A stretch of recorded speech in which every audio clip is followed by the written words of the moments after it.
example of like where they're cutting corners to make sure the rest of the experience is actually pure gold, and it is. It's like the experience is good. I'm enjoying it immensely.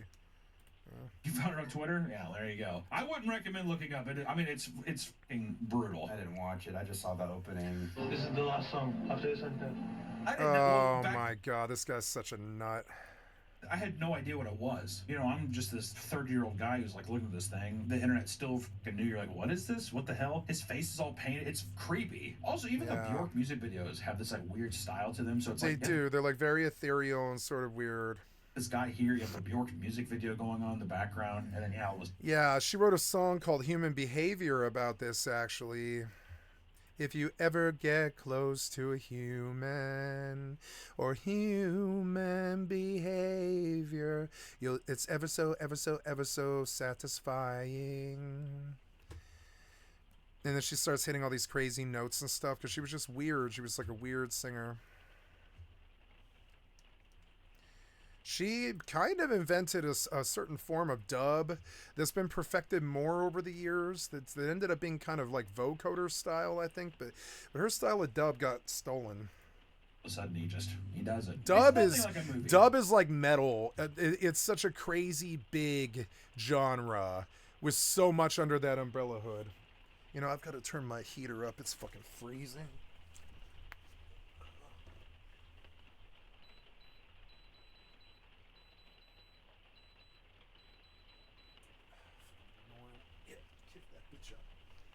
There we go. Okay, so what was I saying?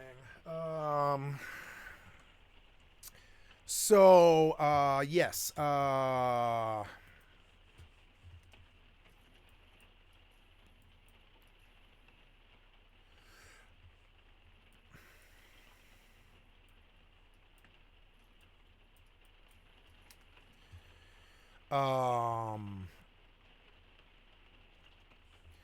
I will spend memetics now. Look at my cradle and just sort of look around for any other options. We have fast pursuit.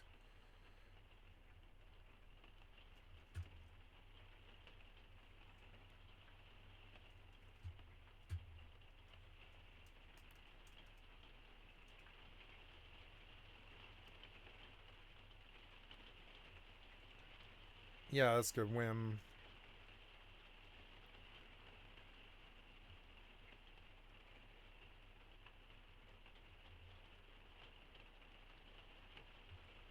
Explosives bonuses. I think I've got all the ones that I want. Yeah, I've got tactical combo after switching or reloading, Divan energy, rapid aid, anti-phase, sniper rifles, SMGs, or crossbows with an additional 100% damage against super anomaly phase. 100% extra damage, okay. When using rifles, shotguns, or heavy weapons. Right now I'm using a shotgun, yeah, with against super anomalies and stuff, yeah. So, okay, I think those are in order. We'll go to the memetics and spend a whole bunch of memetics now. Let's cap out...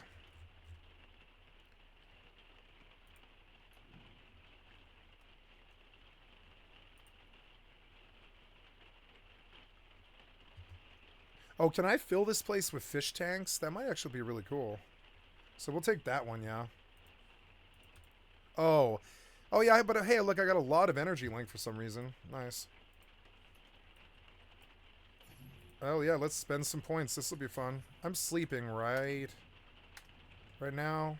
Yeah, I'm up. Okay. So, yeah, let's spend some points like the zombie server. Feels good. I just want to say that in movies, it's like instant whatever. It's, yeah, whatever. Which a maintenance worker smelled his rotting corpse, which eventually led to police finding his body. They found all of his recorded tapes with the writing on the wall reading, the 8mm tapes are a documentation of a crime, terrorist matter, and they are for the FBI. After watching the tapes and realizing that he had already mailed the bomb, they had to rush to identify the exact address of the video in order to trace and seize the bomb before it did harm to anyone. God. In an interview, Fucking Bjork described the entire nutballs. incident as incredibly sad, revealing that she struggled to sleep for a week afterwards. Yeah. Kind of a sad thing, you know. It's just kind of a sad thing. Yeah, fucking fucked her up. Yeah, I'm not sure. Right. I never feel properly for a while. Yeah. Yeah, this had nothing to do with her. This was just nutball balling on down that nut road. Nutball rolling down that nut road. That's not her. That's Nutball rolling down that nut road. She wasn't at the end of it. She wasn't even in sight of the road. It was always just his road. He's the nutball rolling down that nut road. It's not. Never the twain shall meet. Ships that pass in the night. I learned this about from PTSD therapy, quite a lot of PTSD therapy and stuff. You can blame yourself for other people's damage and for them attacking you or causing problems and stuff. But no, it's their damage that they lived out as a child, causing them to act out and attack others. And if you engage in it, you're only sinking to their level. And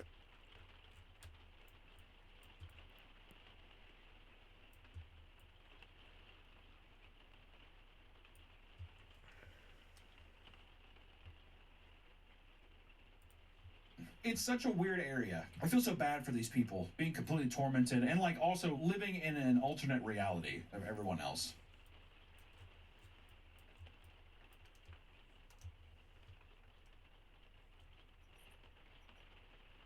the cargo conquest is sitting at 1%. Like I'm supposed to go there or something? I don't really know. I'm fairly sure I banked the currency, whatever it is. So I slept off the curse. It's 1 in the morning. Yeah, claim all. Wow, I have a lot of steak combo for some reason.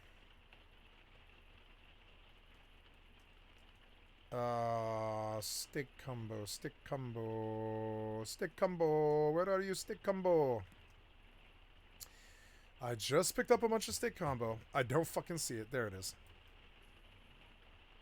What's the durability is 24 hours. Yeah, what's the durability on the other meat? It's 24 hours. Okay, so you get to keep this for a day. Okay. Well, let's eat. Oops, wrong one.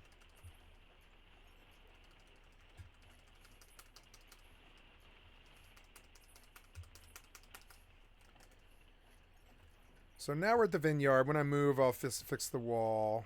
Evergreen Vineyard. Or when I move, it'll just reset the wall. Yeah, there's an entire monument to the west of me. I'll jump out if... Or no, I'm full. Okay, so let's go dump in the box, I guess. I don't know. What? Yeah, that seems good. We can make tungsten... No, tungsten takes acid, but steel will work. Yeah, and bronze? Yeah, I don't really see why not. Yeah. And I don't know, sure, fire up some wood. Charcoal never hurts. Take a look at the reprocessor. Good. Lots of stuff there. Maybe I can make my first rock drill finally. Maybe. Yeah, maybe I can. Let's see. Maybe I can make my rock drill finally. I've been trying to get this done for a long time. Like days. Okay, rock drill. Logging chainsaw. Electric rock drill. So, yes, if I make 15 more... If I make another high voltage battery... 2... And some more steel ingots... I've got steel prepped here, right? Yeah, yes, I do. Okay, some more steel ingots will produce some more electric rock drill. No, not without another... Oh, no, aluminum ingots. Okay, so need more aluminum ore before I can do that. But I do have the acid, which is good. Do we have aluminum ore in here that hasn't been cycled? I doubt it. There's a whole bunch of charcoal. I don't think I've got aluminum ore sitting here. No. Okay, let's go find some aluminum ore. And I guess the curse won't be so bad for that because it will help me farm. So I need aluminum ore and I don't know where to go for it. I could pop back out to... So, ooh, what's that? The fuck is that? Ooh.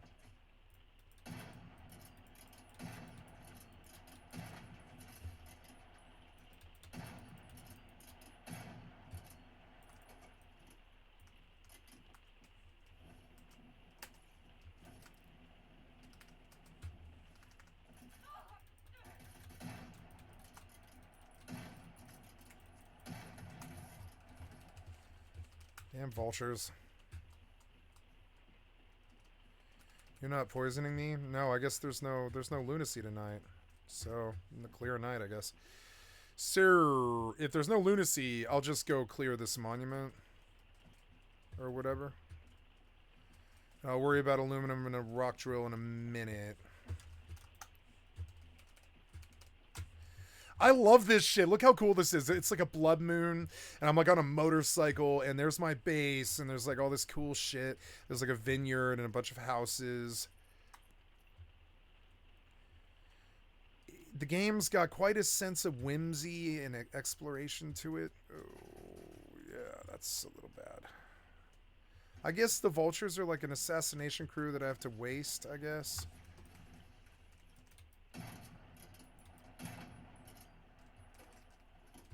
I like the way they move.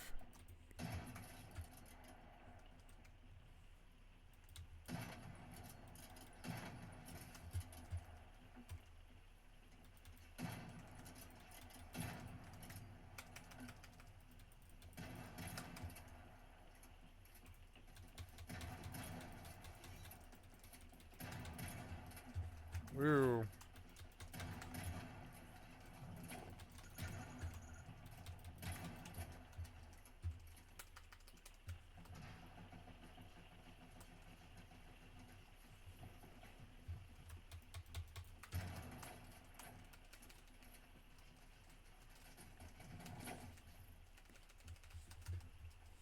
This is kind of fun. Fuck are these guys? Oh, is that a turret? No, it's a sniper. Wrong gun. Kill him. Kill him. Kill him.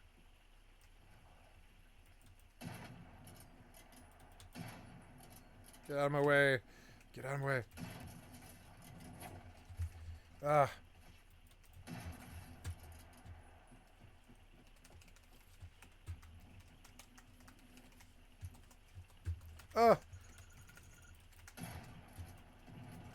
He blew up.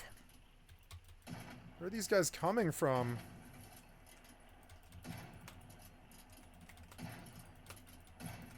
Why is it like raining yellow stuff now? Oh, it's a bomb? Oh. I was standing in a bomb. I was like, what the hell?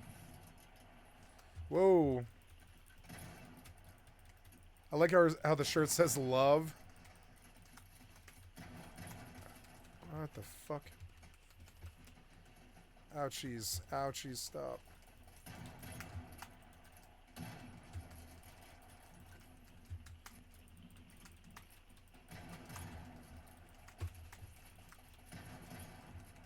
I shouldn't have put the thing away. He was really helping. Can they shoot me through this? Maybe they can't. I don't think they can. Annoying pieces of shit. Ah! Fuck. There, they don't have lunacy anymore, I don't think, and now they're, like, easy to kill. Ah! Fucking annoying. Come on. Reload. It's so annoying. Ah.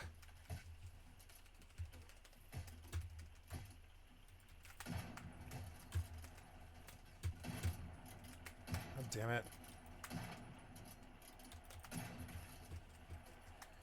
I killed so many of them.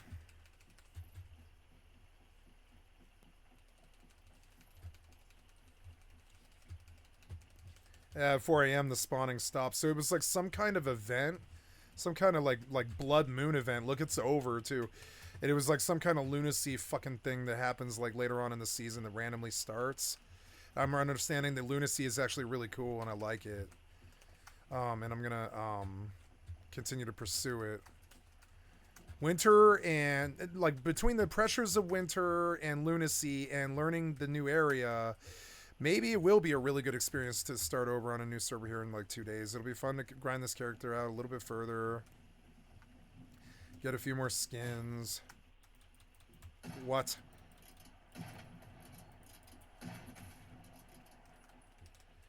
No, they're just the dudes from this monument, I guess. They just all flooded me when I aggroed them, I think.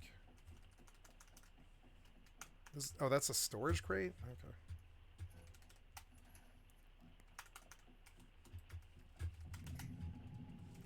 Something upstairs. I do like this game. It's more fun to play than Fallout is, because it doesn't waste all your fucking time with, like, it keeps you busy with the survival aspect and building, as opposed to keeping you busy with all the talking, you know? I think 76 thought that they needed to identify more as a Bethesda game and less as a survival game, and so they added all this chat and all this fucking talking that just isn't really necessary for a survival game, when there's such cool monuments that they don't really give you a reason to explore. And while there's a lot of 76 that I haven't seen, it's still not as good as this. It's got better RPG systems in terms of like building, and or I'm sorry, not building, but like building a spec, but it doesn't,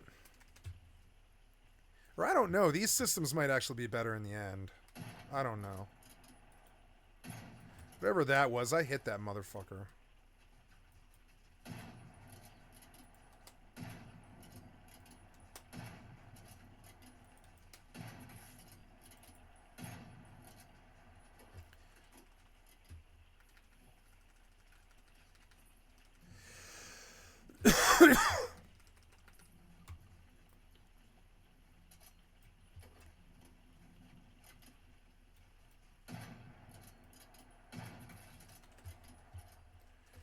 They feel a little bullet spongy.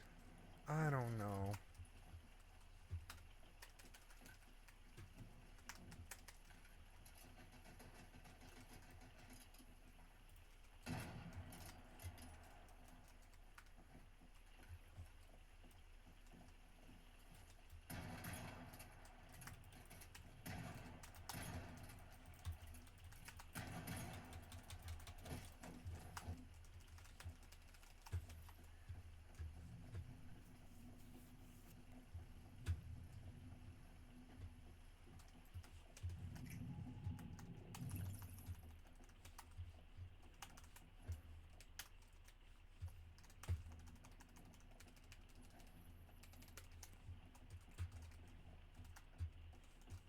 Oh shit. What?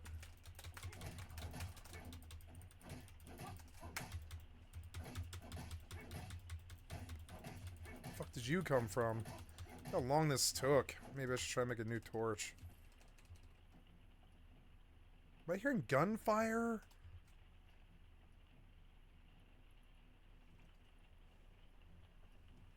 No, maybe there's like a flag. Oh no, it's a storm. It's a storm? Okay, yeah, it's a stormy day today.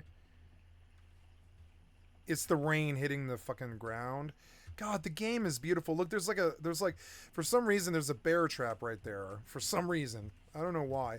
The AI just added it because it's got this like pick and choose of like 40,000 images or something, so it just pops a bear trap right there, and it can do that, and it does make it look like the game's a little bit more real, and like there's people living here and there's stuff going on. It looks real. You know, this is what Scum should have been. They kind of got mired up too much in the DayZ clunky Arma engine execution and stuff. And this game is so much more fun to play than Scum. Didn't I see something upstairs? Yeah, there's like something on the roof. I don't know how to get there. Oh, here we go.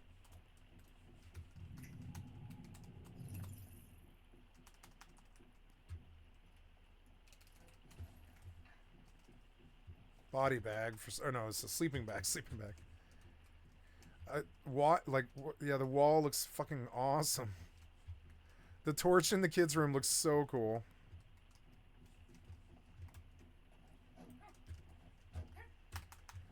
Power cable. Oh yeah, if you jump and you do this, it like auto locks you on the thing that you're attacking. But I forgot that it was right click and not left click. Something down there for some reason.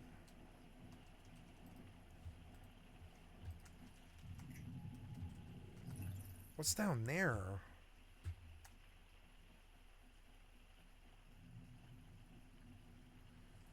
I love the atmosphere. It's so good. Reminds me of Tarkov when it's kind of scary. Tarkov can be kind of scary like this.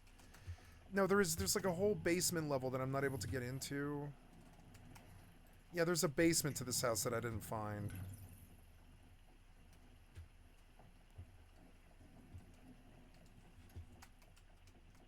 Ah, no, that's the bathroom. Where's the basement to this stupid house? That's not it? But you say there's something here. Oops, no, go away. Oh, I can pop a shield with it? Oh, I can pop a shield with it. I see. So wait. Pop. Where are the buffs represented? I don't see them. Level 45, I'm about to ding. I'm only 5 levels from the end, I guess, or whatever.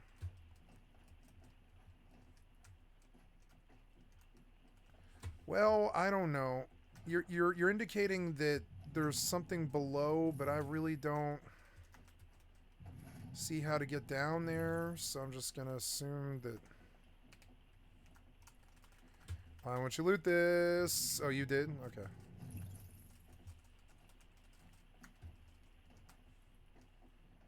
Yeah, maybe something on the side I didn't really understand about it or something. No, I don't know where this would be. Maybe there's parts of the second story I haven't been to because I'm not approaching the right way. That might be what it is, and maybe that leads to the basement. Let's see. Huh. Ah.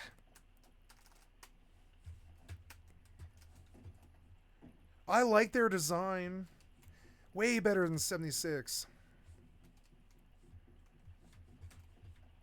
No, there's nothing that I haven't seen here. I don't know. I'm just gonna move on.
See, the first shot does like 60%, but the second one only does like 20.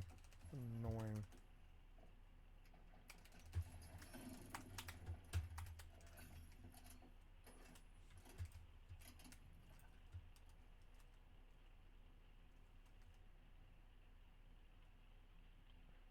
Cool, these guys actually have like AI tactics and stuff. Yeah, they're like calling out like moves and stuff.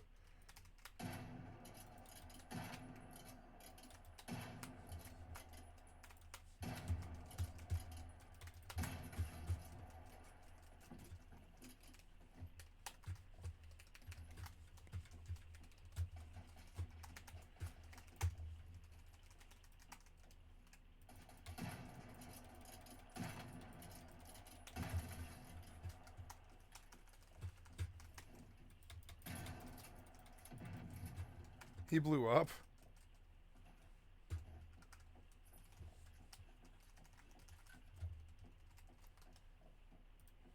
You know, it doesn't take away from any of the crimes they do or, you know, the tragic things they do, or they need to be held totally accountable for that, but it is also tragic. Very, very sad. Pivot that into Taylor Swift, an also giant pop icon, and her many stalkers. Goddamn, dude. Taylor Swift, tons of stalkers. Too many. The price of fame. As you can imagine, Taylor Swift is no stranger to stalkers. I mean, after all, she is the most famous, probably, musician in the world, I would say. Bigger than Michael? Bigger than Michael Jackson.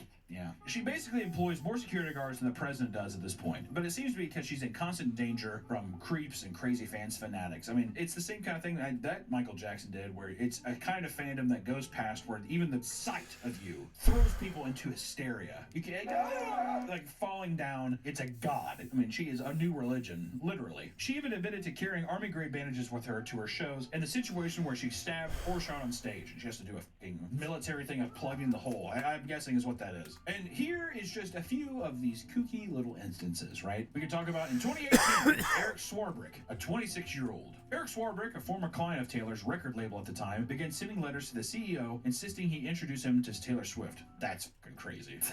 A person on the inside becoming obsessed. I mean, how many famous people does he run through? And to be enamored by this person? Jesus, dude. The letters started rather innocently, but became more and more aggressive over time. 40 letters later, he began to talk in a more violent and sexual nature. He even drove to BMLG in person to deliver the letters personally before being detained and arrested for trespassing. He was relentless, now sending various letters that contained straight-up threats, as well as insist he would take his own life in front of the staff.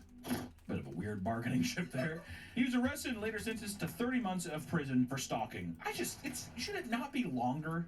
I mean, that's almost 3 years.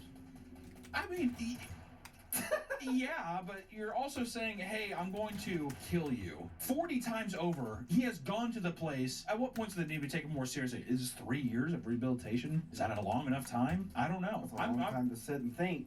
A long time to sit and steam over something, too. I mean, am I wrong? I don't know. Well, how long do you think they should stay? I mean, I don't know. If people get life in prison, half a life, 40 years, if you go to that extreme, and it's just like, he's probably going to do it, on some level should feel attributed to the crime that is going to be committed. I mean, you know what I mean? Yeah. All right, dude. Come on, the letters are crazy. 3 years. Go ahead. He probably got out on good behavior. He's probably less than 3 years, yeah. I mean, he probably got on good behavior, and he's just like, I'm fine now. You know what I mean? Instantly started writing letters. Yeah, Ice Spice.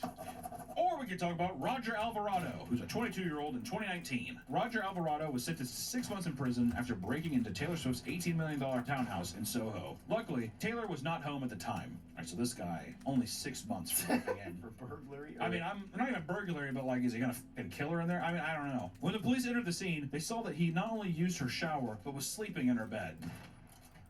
He was waiting. 6 months? Am I wrong? I feel like I'm going crazy. You're making me think that these are totally fine. So this one feels like you're trespassing. You're breaking and entering. So it's like, and you're waiting. Yeah, your intentions are dubious. Yes. After he was arrested, Taylor Swift received an order of protection against him. However, this didn't stop Alvarado. Later that same year, he used a ladder to once again enter her home through the second-floor patio door at 2 a.m. He smashed through the window with a concrete block, then rapidly ransacked the place. He was once again charged, partly for violating the order of protection. See, at that point, it should have been longer. That's what I'm saying. What the fuck is going on, dude? Like, you could send somebody 6 months. Is that enough time for them to lose an obsession? 6 months now. Also, pop star. It's not like the amount of times I've seen Taylor Swift, heard of Taylor Swift involuntarily just because she's the biggest pop star. Going to a grocery store, hearing it, brands, all kinds of stuff. Are these not things that are just like re-triggering people's fucking brains to be like, oh wait, I am actually fucking crazy and obsessed with this person? Yeah. Also, I think 6 months just obsessive. When I get out. When I get out. Yeah, you broke. Okay, buddy, you broke the order of protection. Sleeping in her bed and all that stuff. Sure. We don't know what he was gonna do with her. It's like, what the f do you think he was gonna do? Or that same year, man, 2019 was a rough year for Taylor. Good lord. David Page Little, a 32-year-old. People in the neighborhood reported a strange man pacing around Taylor's boatyard. God, she has like a fucking Call of Duty map in her. When stopped by police, his excuse for raiding the property was that they were personal friends and that she was going to help him launch his singing career. It turns out that this man was already on a watch list, which led to his belongings being searched. They found a variety of burglary tools and weapons, which led him to being arrested and forced to take a mental health evaluation. The case was ultimately dismissed. Dismissed? What? Dismissed. What? You should probably do like a month in jail, something. All right, All right. Really teach you not to do this. We talked about a lot of celebrities. I just want to talk about 2 instances of non-celebrity stalkers, because it's not just celebrities that have to deal with creeps. I'm sure there's even viewers that have had to deal with weird stalking situations. Our viewers here. I'm sure there's some of you out there who might have had to deal with it, and it's crazy. You don't have to be a celebrity. You can just be a regular person in the real world that gets attached to one of these leeches. With the rise of everyday people streaming and filming themselves, you end up getting deeper look into how common these actual things are. Have you seen the video of the Japanese woman going up to those streamers? Yeah, I've seen that. I forget Jake. You see the guy like walking right behind her, and she like has to pretend that they're friends, and the guy is like so close to them still. Like it's very obvious. Like, hey, I'm here with my people, and he's just like standing behind her waiting. It's fucking horrifying, man. It's not just celebrities that have to deal with these creeps. This is a problem for most people, especially women. Let's be honest, mostly women. Some guys too. Yeah, some guys, okay? Not just girls, it's guys too. It's mostly women, let's be honest. We can talk about some cases, like this case right here. A man who tormented his ex for 5 years. One of my friends, his wife now was basically stalked by her ex for, I think, 2 years. Oh, shit. This is way more common than you think, man. It's fucking crazy. But in this case, 35-year-old Christopher Charles Gafford had been in a relationship with a woman for 8 years, even having a child together. After intense physical and emotional abuse, she left and ended all communication with him. He began endlessly trying to contact her, sending increasingly more insane and aggressive messages. And he This is my worst nightmare. This is like my worst nightmare. Oh my god.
Wait, what?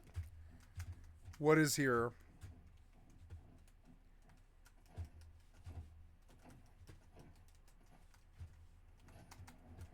Some of the floating is a little annoying.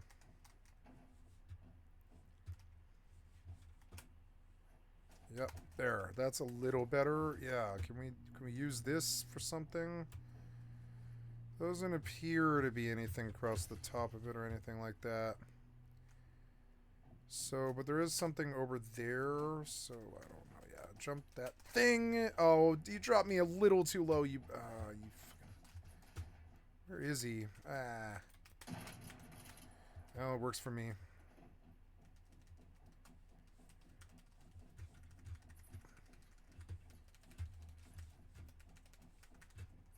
Videos himself. You know, videos and pictures of himself, you know what I mean? And even make serious threats, like insisting that he would, quote, rip her parents' heads off and down their necks. Can you imagine getting a pic and all of a sudden he's just like, also, remember, you know your mom Mary? I'm ripping her fucking head off and down her neck. I don't know how to fucking process that. Just look at...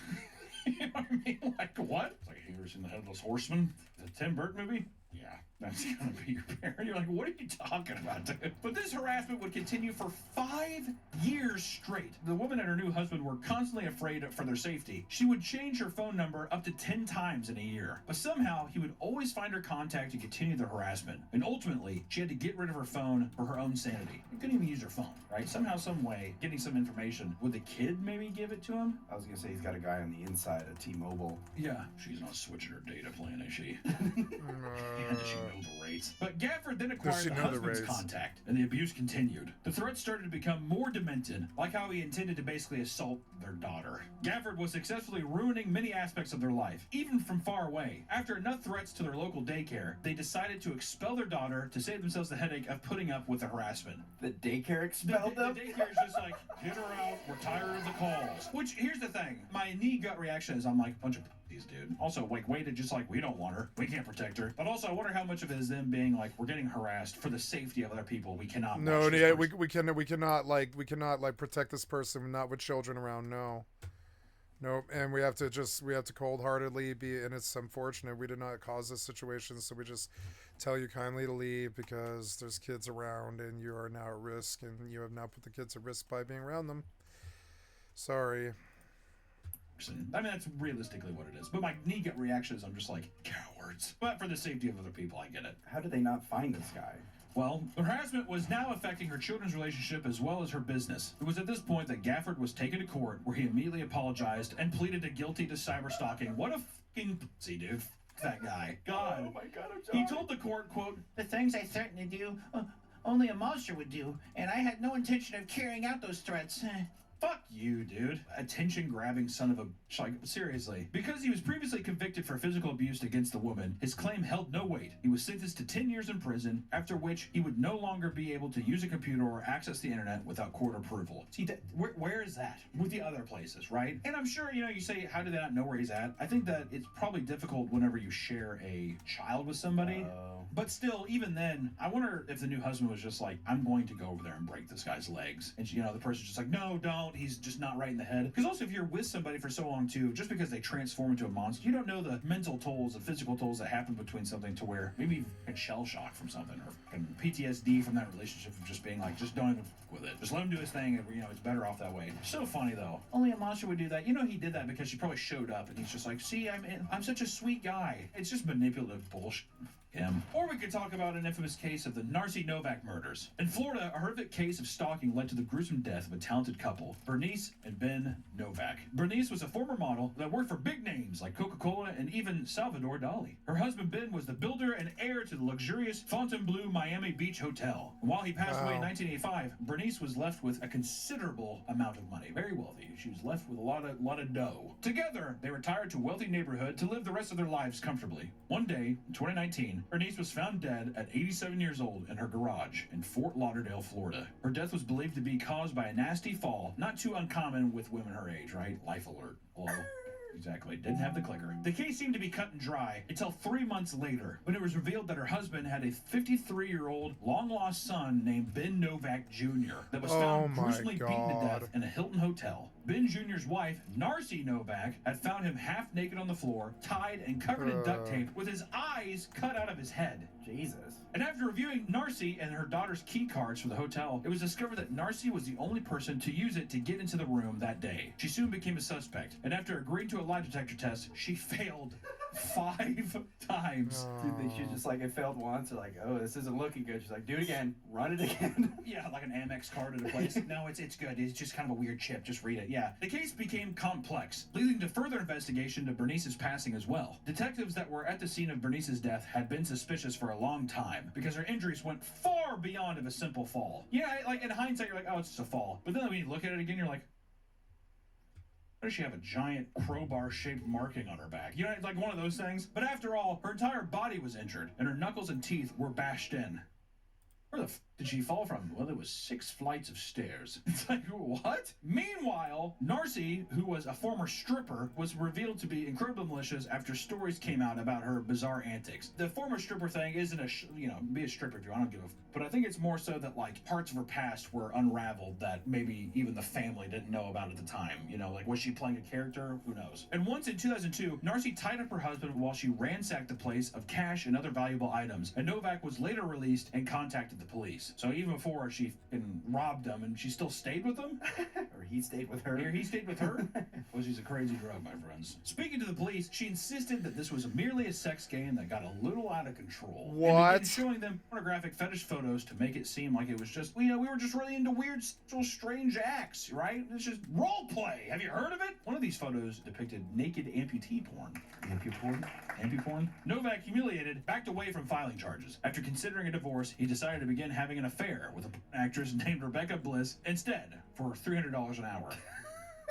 It's cheaper than the divorce. Yeah, he's just like, cheaper than my alimony. Which Narcy found out about this and had a reason to believe that she was going to be left for a measly sum of money from their prenuptial agreement. Despite him being the heir of a multi-million-dollar estate, she's just like, I'm gonna get divorced. I can't compete with this $300 fucking Groupon of a prostitute. He's gonna leave me nothing, and he gets millions and millions of dollars. That's not fair. Allegedly, this filled her with anger and jealousy and fueled her desire to orchestrate a revenge plot. She hired an assortment of associates, including her brother Cristobal Viles, to murder both Bernice as well as Ben Novak Jr. in order to inherit the family fortune. According to some of the hired goons, Narcy was even there to see her husband's death. She helped by handing them a pillow to muffle his screams. The truth behind Bernice, however, was that one of the other goons was told to beat her to death with a monkey wrench.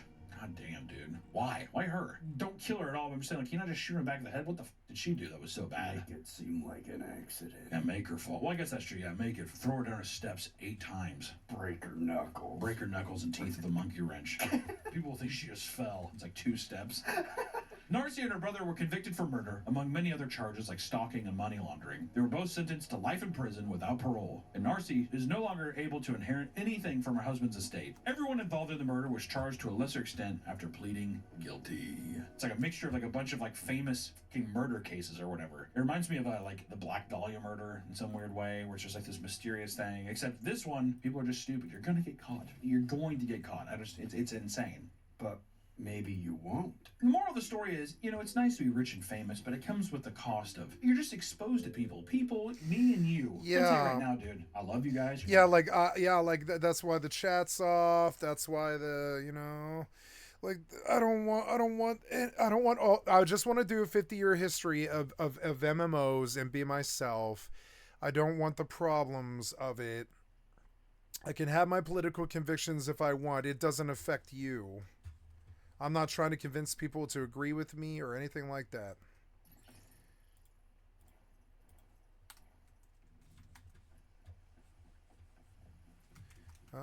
I need to go looking for mining nodes somewhere. Where would mining nodes be from here? Probably, I don't know, that's a monument. Maybe I'll just follow a road till I find aluminum. It doesn't matter. The game is fucking beautiful. It is like the most beautiful game I think I've ever seen. The more I play it.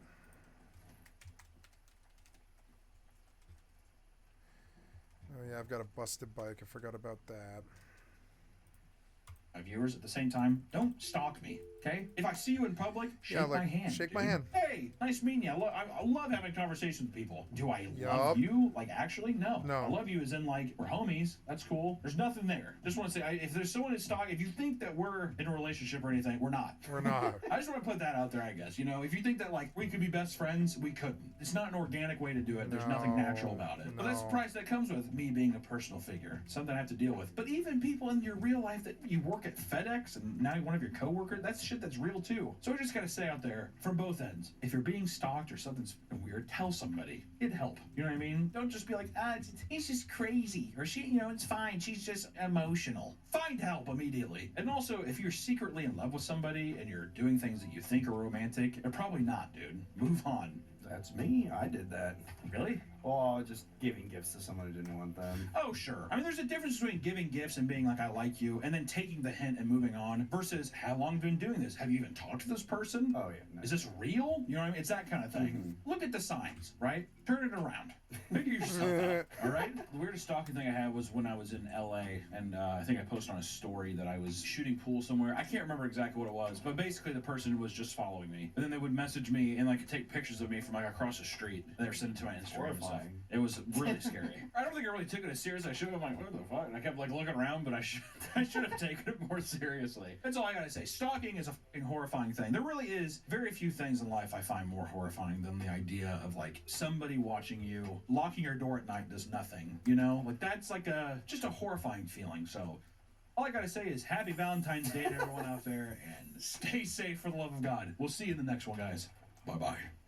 I love you, I love you, I love you. Yeah, I love you, I love you, I love you. Please don't leave me, please don't leave me, please don't leave me, please don't leave me. This video is brought to you by Squarespace. Thank you, Jimmy the Giant. Gangsters. We love them. I come here for a fucking shootout, right? That is God. I'm going to have a fruit drink now, frozen fruit drink. How long have I been at this? It's been, 5 hours. That's about right. Going to have a frozen fruit drink. I will be back.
That's what I'm going to do. Yeah. We'll do skillet nochi, that's definitely.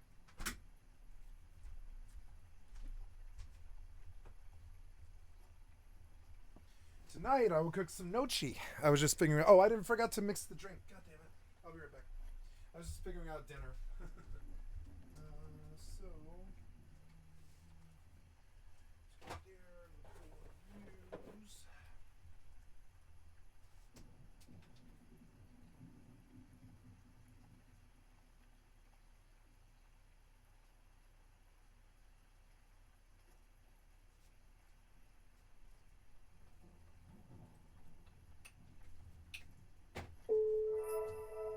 Money.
Let's sit down, have a nice frozen fruit drink.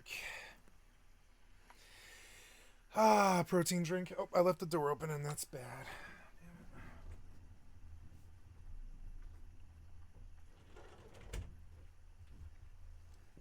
Okay, sorry about that. There we are.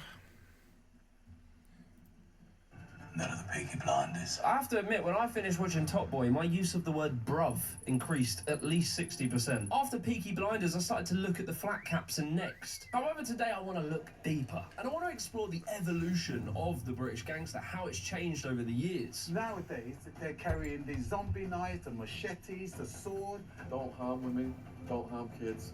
All that is out of the window. The stereotype of a typical gang member is a gun-toting, drugs-dealing, African-Caribbean high on drugs and rap music. I was about to discover that the truth is very different. No.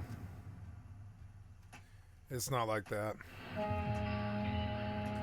The London Docks is like the OG spot for British gangs. This is kind of like their spawning point. When we move towards the Victorian era, which was 1837 to 1901, in this period, Britain, and specifically places like London, were massively evolving, right? There's tons of money coming in, which in turn created many more opportunities for crime. And it's mainly because there were so many ships coming into London with loads of different goods. Who's gonna notice if a crate full of bickies goes missing? And so gradually, these sort of gangs, these groups of petty thieves would start to organise, and a culture started to form. And we can see it in the way they would talk. They had their own language, Cockney slang. Do you want a ding on the coconut? Oh, pudding? Yes, please. He's talking about the peelers, you doddy. Is that to peel the cheese or the coconut? The roses. Now, whilst there'd be a number of little shitboy groups of what you could call gangs, none of them really were, like, famous until we got to the late 1800s. The streets are overrun by gangs of young thugs known as scuttlers. For over 30 years, they terrorise the population with constant outbreaks of brutal street violence. The scuttlers started to make a name for themselves in the 1870s, as violence between groups of scuttlers would pop off in Manchester. And it would be with the scuttlers, I think, where we'd start to see the beginning of, like, gangster fashion. They would wear these brass-tipped, pointed clogs, bell-bottom trousers cut like sailors. Their hair was always cut short on back and sides, and they would have this fringe called a donkey fringe. And on top of that, they would wear a peak cap tilted to the side to, you know, show off the fringe. When it comes to weapons, they would have knives, but also they had a weird weapon, which was their belt. So they would turn around the wrist and use it like a fucking abyssal whip on the ops. And as well, they would often have rival gangs. This was kind of the point, and they would fight each other. Scuttling might have been ignored had it been contained to just the gangs. But when innocent bystanders became targets, public outrage began to grow. At many points in the 1890s, there were more young people in strange ways held for scuttling than for any other kind of criminal offence. However, the scholars wouldn't last forever. You know, it was about 30 years before they started declining through an approach which is very interesting for the fucking late 1890s, but they started to try and offer the kids things to do other than killing each other. One of these initiatives was creating a football team by the name of St. Mark's West Gorton. This football team went on to become none other than Manchester City. Manchester City, champions of the land. However, as time would pass, these gangs would evolve from kids fighting for the sake of it into something more serious, leading us to the Peaky Blinders. Now, obviously, we were going to talk about the Peaky Blinders. You know them. These are them hat boys. You know, cool, calm, sophisticated. However, the TV show is fictional.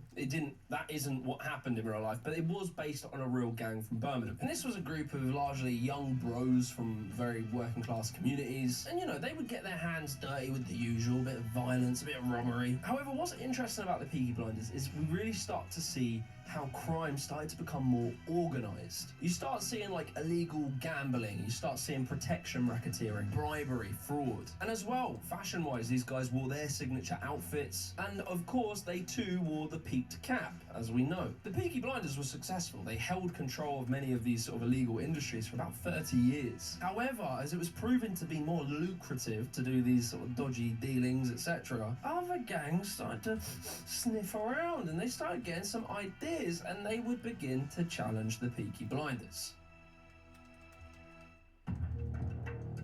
The The Birmingham Boys, led by Billy Kimber, who originally was a Peaky Blinder himself. His gang actually overtook the Peaky Blinders, and by 1920, the Peaky Blinders were no more. Early in the 20th century, one of the Birmingham gangs, known as the Brummagem Hammers, began to spread from the streets of Birmingham. English gangs sound so dumb. And this was all because of one lucrative business: horse racing.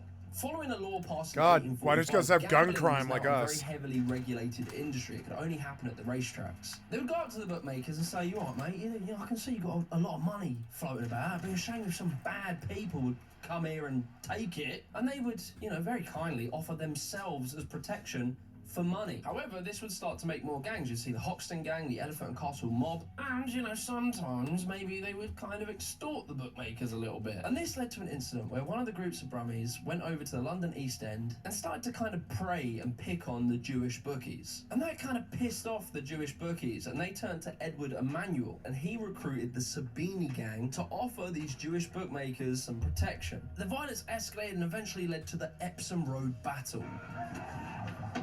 Before we go any further with this video, I want to give a massive shout out to Squarespace for sponsoring. With their new guided design system, you can have your own really unique custom website. You can choose from a professional layout and just select a few different styling options, and it will give you a completely unique and customized design. On top of that, they got these new optimized SEO tools, which are going to help you rank much higher in search results, just making it easier for people to find you. On top of that, they now got very flexible payments. They take Apple Pay, PayPal, and in some countries you can do buy now, pay later with like Afterpay and ClearPay. But the coolest thing to me is Squarespace's AI. You can just type in a prompt, like you could do your product descriptions, and it will shoot out a really good template, and you can obviously change it and tweak it to match your tone. But it will save you a lot of time, and it's really high quality. So be sure to head over to squarespace.com/Jimmy the Giant, and to get 10% off your first purchase of a website or a domain, use the code Jimmy the Giant.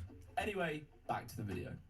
And this is where the attack took place. Whole of the road here was littered with bodies. The people in the houses round here were apparently screaming with terror because the Birmingham boys were equipped with guns, with hatchets, house bricks, iron bars, knives, and they really went to work. The Brummagems all received sentences between 9 months hard labour and 3 years imprisonment. Man like Charles Sabini. Now, this is a geezer who breaks away from the mold. He's no longer just shitboy pickpocket. He's started to make a lot of money, gain a lot of power, and in turn started to have connections with judges, police, and politicians. And it's because he was such a cool dude, you know, had a good vibe. Had nothing to do with the money he was putting in their pocket. And it's in this period, like the 1920s, 1930s, where Sabini's power really rested on the growing rise of anti-Semitism. And so Sabini's men would offer protection, but this would come at a price. You've got a nice army base there, Colonel. Yes? We wouldn't want anything to happen to it. No, what my brother means is it would be a shame if that... Oh, sorry, Colonel. Anyway, as I say, in the 30s, this is like Oswald Mosley. This is the rise of fascism in Britain. And he has his own gang called the Black Shirts, who were in part the Billy Boys, which was led by Billy Fullerton, who was a gang that reigned terror all over Glasgow. You fight with your fists? No, we use punches. I did a whole video on Mosley, so we won't get into that too deep. I'll link it below. But basically, Mosley was trying to do a fascism to Britain. And he, too, would also show this sort of growing Do a trend fascism. of originally underworld Do a crime fascism gangs to Britain. starting to influence Do a mainstream fascism to society Britain and is kind such of a be funny embraced. thing. Famously, Lord Rothermere, who owned the Daily Mail, in 1934 run a piece with the headline, "Hurrah for the Black Shirts." This is a lord, like this is the top of British society, accepting some of the darkest criminals in the country. In response to this growing feud between the fascists and the Jews, a gang called the Jewish Yiddishers would be set up to protect them. And their leader was the famous Jack Spot. My name is Jack Spot, and they used to call me the governor. And all I did was to defend the Jews. Whitechapel, East London. Since the turn of the century, home to thousands of Jewish refugees from Eastern Europe. They were easy prey to local English thugs, but the sons of the refugees did not stand idly by. One of them was Jack Comer, better known as Jack Spot. Jack Spot was the financier of a group called 43 Group. This was a anti-fascist Jewish group that would fight the far right. That group as well was supported by politicians, by Labour MPs. And on top of that, also entertainment giants. You had a guy called Jack Solomon and Bud Flanagan. And all of this tension, all this beef would eventually lead to the Battle of Cable Street, where basically the anti-fascists beat the shit out of the fascists. And yeah, this was a crazy, very important moment in British history. And deep behind it was all these gangs and gangsters who were now rubbing shoulders with mainstream society and politicians. They were becoming increasingly influential. In this time as well, it's very important to note that 1920 was when the opium ban happened, which created a whole new industry for the gangsters to move into, to gain more power, more respect, and more wealth. And with all of that, the ability to cultivate PR. What are you going to do now that it's all over? I like to have a bit of family life now, you know. I intend to a little bit of family life. I did before this case, but it's put back over the case, and let's get married as soon as possible, you know. Post-World War II, something happened to the British gangs. They started to become like celebrities. You would have the Firm, based in Bethnal Green, led by none other than the Cray twins. The Crays had control over 14 square miles of London. They owned pubs, casinos, bars. All of the businesses would be paying for their protection. And they were like any other gang, you know, they're involved in the usual, the murder, the bribery, the robbery, the arson, the gun crime, protection racketeering, illegal gambling, assault. But you know, that's your bread and butter, that's your basics for a gangster. But what really made the Crays very, very different was how in the 1960s they gained celebrity status. Instead of the way that the old gangsters were hiding in the shadows so, you know, they don't go to jail, the Crays owned all these popular nightclubs and they'd invite celebrities, very famous people. They would do professional photo shoots, television interviews, all whilst having control over London's criminal underworld. And on top of it, the Crays were beloved. Like, people loved them. And it's because they were perceived to be like Robin Hoods. One of their closest friends was mourning Ronnie's death. Because they were good guys, they were good gangsters, if you want to use such a word. They wouldn't harm women or children, they were untouchable. If people want to talk about the victims like Jack McVie or George Cornell and that, they were hardened criminals the same as him. They would have done to Ronnie and Reggie what they'd done to them, and that must always be remembered. The Crays, at least publicly, made a very concerted effort to portray themselves as having a kind of code of conduct. They wouldn't hurt innocents, women or children, and this careful image cultivation worked. And you can see that if you look at their bloody funerals. Route took the procession along streets the Cray twins used to rule with their own brand of terror and protection rackets back in the early 60s. However, we have to ask some questions. How real was this image that they had cultivated? Others, though, were under no illusions. For the policemen who finally caught the Crays, they were far from glamorous heroes. There's no question about what prevented witnesses giving evidence to suggest that the Crays are involved, and that was terror. Just absolute fear and terror. I think they're an extraordinarily murderous, There's a rift anchor? pair of gangsters. I haven't seen a rift I think anchor. it's been covered up, I say, with a lot of schmaltz, a lot of silly sentimental twaddle, but they were very, very good at their job. If they hadn't started killing people, they probably would be in the House of Lords by now. A geezer by the name of Tony Lambrianu, I don't know, he was a former member of the firm, and he sweared by the fact that this image that the Crays created was a complete myth. Now, this idea of, like, a myth is very interesting, because it leads us to the gentleman gangster. It was a mixture of fear and respect. Respect because women and children, untouchable. Ordinary guys who went to work and they're untouchable. Any rows we had, it's only amongst ourselves. And if we hurt or killed one another, so what? To this day, there is a very common belief that gangsters of the past were gentlemen. Like, sort of, they were kind of good people. And we'd see this particularly through films like The Godfather, who would sort of romanticize the mafia, who, you know, do very bad things to innocent people, and it claimed that they had a kind of code of conduct. And this mythology does a lot of heavy lifting for the gangsters of the past to kind of act as though they were somehow much less brutal and much less awful than the gangsters of today. However, the reality of this is very debated. The Crays carried out many awful murders, I'm glad they're 6 foot under the best place they can be. They were 2 horrible bastards. You don't hurt your own, but they hurt anybody, them. They were really frightening if you really knew them. People who say the lovely boys didn't know them. They were bloody animals. I thought they should be ironed out, to be honest. You thought the crows should have been shot? The 2 of them. They extorted innocent businessmen into paying protection, and if they didn't, they would assault them. Disposing of bodies was very easy back then, and they did it a lot, so we'll never know the full scope of how many innocent people they may or may not have killed, or people below them might have killed. But in the proven murders that they carried out, they were absolutely brutal and often done just for fun or a show of power. As well, when it comes to women, like the psychological abuse of Reggie Cray's wife, called Frances, led her to taking her own life, while some people speculate that actually they might have murdered her. You know, but despite all of that, somehow the pair have enjoyed this sort of image of being gentleman gangsters. At St Matthew's Church, a huge cry went up as Reggie appeared, greeted more like a film star than a criminal. And so have most of that era. Their rivals called the Richardson Gang, who also were known as the Torture Gang. It's alleged that when they would torture people, they would pull out their teeth, cut their toes off, and nail victims to the floor. You know, gentleman stuff. And when the car arrived, I kidnapped him, slung him in the car, took him to our one-armed bandits, Atlantic Machines, and done him with an axe. Really done him. And on one occasion, he put his hands over his head, and the axe went right through his fingers. They nailed his hands to his head.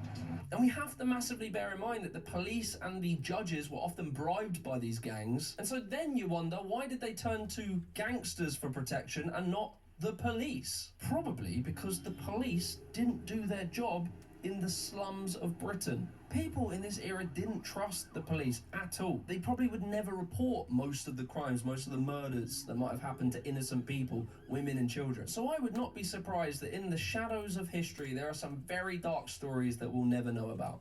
Nowadays, I mean, it's all on film, these cameras, videos from the cameras now. I mean, in them days, you were lucky to find a phone box at work. Now look, I talk about this because it's important, all right? It's important when we now think about modern gangs. Have a look at this. I'm now brandishing in front of you a 21-inch, brutal-looking black knife. It is sharp, believe you me. Terrifying. It is terrifying. Old school mafia, don't harm women, don't harm kids. All that is out of the window. Whoever terrorizes the other postcode the most will dominate the drug market. But the real problem is actually much bigger than that. The animals have taken over the zoo. These are gangs that we see today and we have much more visibility of. Due to better reporting of crimes, better policing, technology, surveillance, camera, the romantic image of old gangsters is very likely because they didn't have this sort of same visibility. However, as good as it is that we now report and we can record and see what is going on, it has a negative effect of a perceived increase in crime and brutality amongst gangs. So a lot of the research I did, when you look at scholars like Andrew Davies, who writes books about the history of gang crime in Glasgow and Manchester, or Robert McKilwee, who's got volumes of stuff about the history of gang crime in Liverpool, what you see firstly is that this is not a new problem. Every generation pretends gang crime is a new problem. So when you look at the press reports they cite in their scholarship, it's this same sort of sense of moral panic, this unprecedented thing. When actually we've had violent teenage youth gangs for 150, 200 years, maybe even longer. Like, I'm not kidding you. Go to a pub and talk to an old geezer about gangsters of today versus the past. He'll probably tell you that they didn't even use knives. They just they settled everything with their fists and, I don't know, fucking slam poetry sessions. And this image is often romanticised through television and films. And it has a massive impact on how we look at modern gang culture. My most dangerous assignment was to uncover the hidden world of organised football violence. Organized football violence? Of football violence in Europe. and it's on the increase. So from the 70s onwards, we'd have some different waves of types of gangs. We'd have the football hooligan gangs. I've made a video on that. But many of those went Football from hooligan fighting on gangs. football terraces to doing very bad crimes. You had the Chelsea headhunters, known for armed robbery, arms smuggling, drug trafficking, neo-Nazi shit. Jesus, right, look at this list of crime. My God. You'd have British triad gangs, such as Big Circle Gang, 14K, and some other names that I'm going to butcher if I try and pronounce. And these guys were known for drug smuggling, extortion, and also human trafficking. Mr. Yao, or should I say Georgie Pye. My name's Roger Cook from Central Television, and I'd very much like to talk to you about your activities as a triad, as perhaps Britain's senior triad. From the 70s and 80s in Brixton, you have gangs like the Black Panther Militia, the 28s. A lot of these were referred to as yardie gangs. But you see, throughout the 90s and into the 2000s, society became more and more aware of these black gangs, particularly in the 2000s as black culture started to be seen more through music, television and film. And so the media just shifted gears to really only focusing on these black gangs. In districts like Hackney, more than half the black boys grow up without a father. They perform poorly in schools and do not really have good prospects on the job market. For many of them, the only way to make money is through pushing drugs and joining a gang. When it comes to gangs, race is really interesting to talk about because it's very important. Lots of gangs historically have formed through these kind of racial groups. And so from my research, it seems that in this same period of time, like the 90s, there would actually be a growing rise of Asian gangs, Pakistani gangs. So whilst in the UK, we were relatively aware of Southeast Asian gangs in the 90s, like the Triad gangs. However, for all of the talk these days that we hear about Asian gangs, Pakistani gangs, Muslim gangs, reporting of the history of these gangs, like in the 80s and 90s, is kind of difficult. I couldn't find a lot. From what I could find, there was a gang called the Lynx Gang, Holy Smokes and Tootie Nungs. These were mainly established in Southall from about the 60s onwards in response to racist attacks they were getting from the National Front. However, as that threat from the National Front decreased, the gangs became a problem themselves as they started to extort their local community and deal drugs, etc. And it's interesting to me how little I could find about this thing that had been going on since the 60s. And it really, again, begs this same question of how we only tend to become aware of a thing that may already be happening when the media starts reporting of it more. And as we become more and more aware, these things become better documented and we feel like we see them more. Brigadier Billy Wright did what he had to do to ensure that our faith and culture was kept intact. I think about it, how often do you hear about Irish gangs now? During the Troubles, which was like the 60s to sort of late 90s, Irish criminal gangs, particularly with links to the IRA, would receive tons of media coverage. You'd have the UDA, the UVF, who were involved in, you know, all the usual gang type activities, who were also very highlighted for how brutal they were. Things like kneecapping, tarring and feathering, where they would pour hot tar on their victim, cover them in feathers and make them walk down the street. And many of the victims of these crimes were women who were being accused of having relationships with British soldiers. And of course, there was also the terrorism. They were literally bombing civilians. They also had a group called the Shank Hill Butchers, who were known to abduct and kill random innocent Catholics. And, you know, sometimes a few Protestants if they made a mistake and thought they were Catholic. And so I say all this because the amount of intrigue and fascination we have about gangs and gang culture, the media seems to only focus on certain types of gangs, typically certain ethnicities, as and when they're relevant to the sort of political discourse of the era. But first, Muslims have won the vicious power struggle between British prison gangs, according to the hero of the London Bridge terror attack. And also the Irish gangs that we really cared about in the 80s and 90s, you never hear about them in media, even though they are organised in some of the highest levels of criminality. The Kinahans have grown from a local Dublin gang into Ireland's most powerful internationally recognised criminal organisation. So as of today, the Kinahan Transnational Criminal Organization joins the ranks of Italy's Camorra, Mexico's Los Zetas, Japan's Yakuza, and Russia's Thieves-in-Law. Those people who analyse it as a race problem. 3 rock drills. These are black gangs, these are Asian gangs, these are... So this probably doesn't mean anything to you guys, but making these 3 rock drills, it took me days and days to get these materials together. So it like means something to me, and I can even make more. I can make like a bunch of these. I want to make 5 of them. So yeah, we're waiting on more. I have to go out and get more aluminum ingots. But the good news is and then also, yeah, I don't know like how much longer my logging chainsaw will last. I can't repair these, can I? No, you can't repair...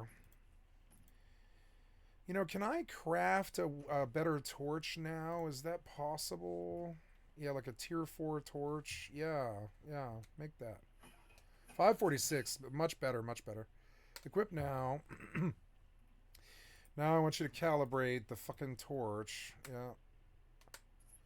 This costs aluminum ingot and stardust, which is annoying. So I've got to go out and farm more aluminum ingots, but that's going to be a lot easier now with this rock drill. And I can probably recycle these other, these other steel pickaxes, alloy pickaxes and all this. Yeah, just recycle those because they're not as good as the powered ones. Calibration blueprint for heavy assault SMG 16 gauge.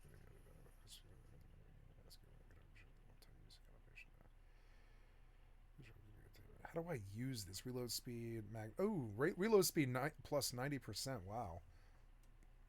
Oh, but magazine capacity negative 20%. So it reduces it to 1.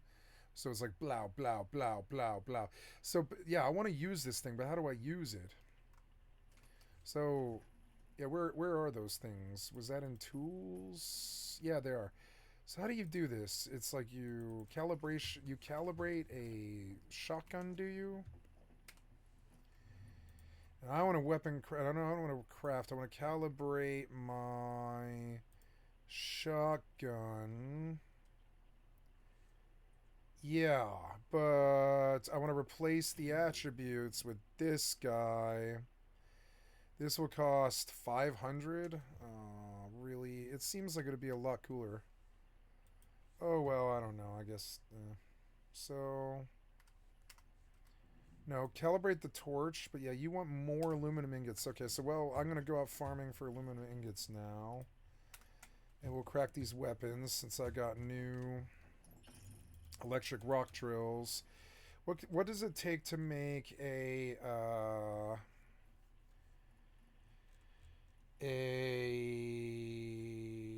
logging chainsaw? Everything but high voltage. So high voltage takes acid I don't have, but we'll make 5 chainsaws next. Now I need to modify my torch.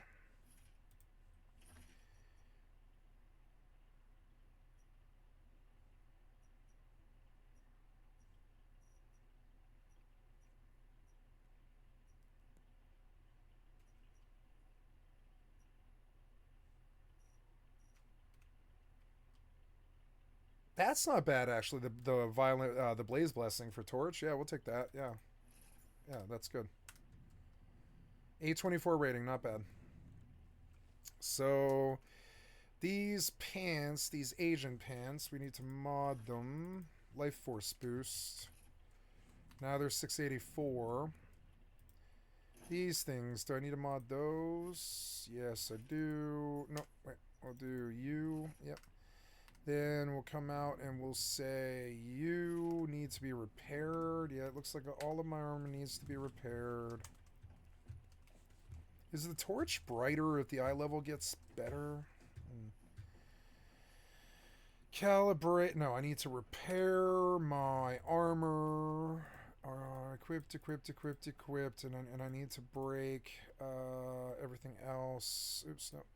There we go.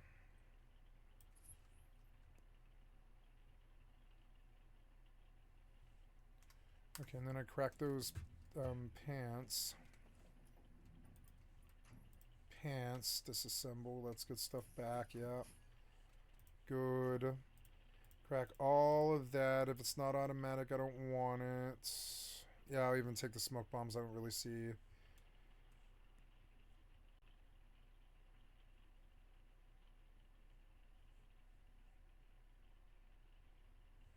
Okay, good. Okay, good. And now, it is currently 6 in the morning. I'm ratted out.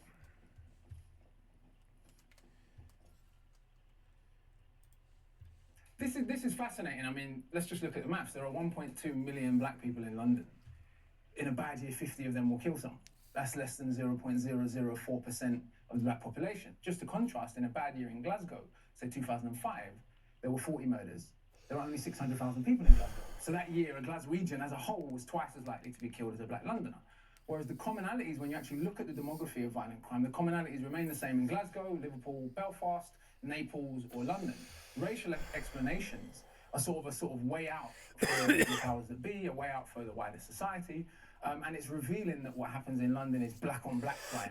What happens in Glasgow, race is not important, or Liverpool, race is not So important. let's look. I think from the 2000s onwards, our perception of gangs probably did change a bit. And I think a lot of it's through TV shows and films. Stuff like Adulthood, Kidulthood, Top Boy. A growing focus on the modern black gangs in London. Along with the rise of grime music, but then more particularly drill music later on, which really over-glamorizes gang culture. You'd have people like the Peckham Boys, Marley Boys. There's literally just so many London postcode gangs. I can't really list all of them. There are YouTube channels that delve into all of the different beefs between them and all the different gang wars. Even like drill groups would be gangs, and they would have these wars in the streets and then rap about them in the music. And the sort of London black gang has changed the fashion as well. Now, like, we call it a roadman. They sort of wear black puffer jackets, balaclavas, Nike Air Max, all this kind of look. And I think when we talk about all these films and musicians, etc., it's sort of created like a victim of its own success, where now that is what people think of when they say about gangs. They think of black gangs. And this perception can create a massive problem when it comes to actually trying to solve gang culture. Yep. There's a report here from the CSJ, and they say gang culture is often referred to as a black problem. Evidence shows that this is not the case. Overall, ethnicity of gang members tends to reflect the ethnicity of the population they live. Hence why Easter House Estate in Glasgow are predominantly white gangs, and gangs from Brixton are predominantly black. The higher proportion of black gang members reflects the disproportionate amount of black communities living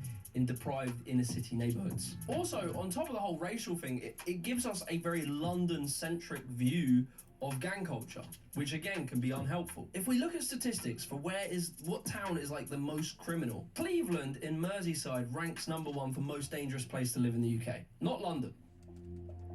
We're in Middlesbrough, the biggest town right in the heart of Cleveland and the UK's epicenter for criminal activity. New statistics show the rate of recorded crime across Cleveland police stands at 141.7 per 1,000 people.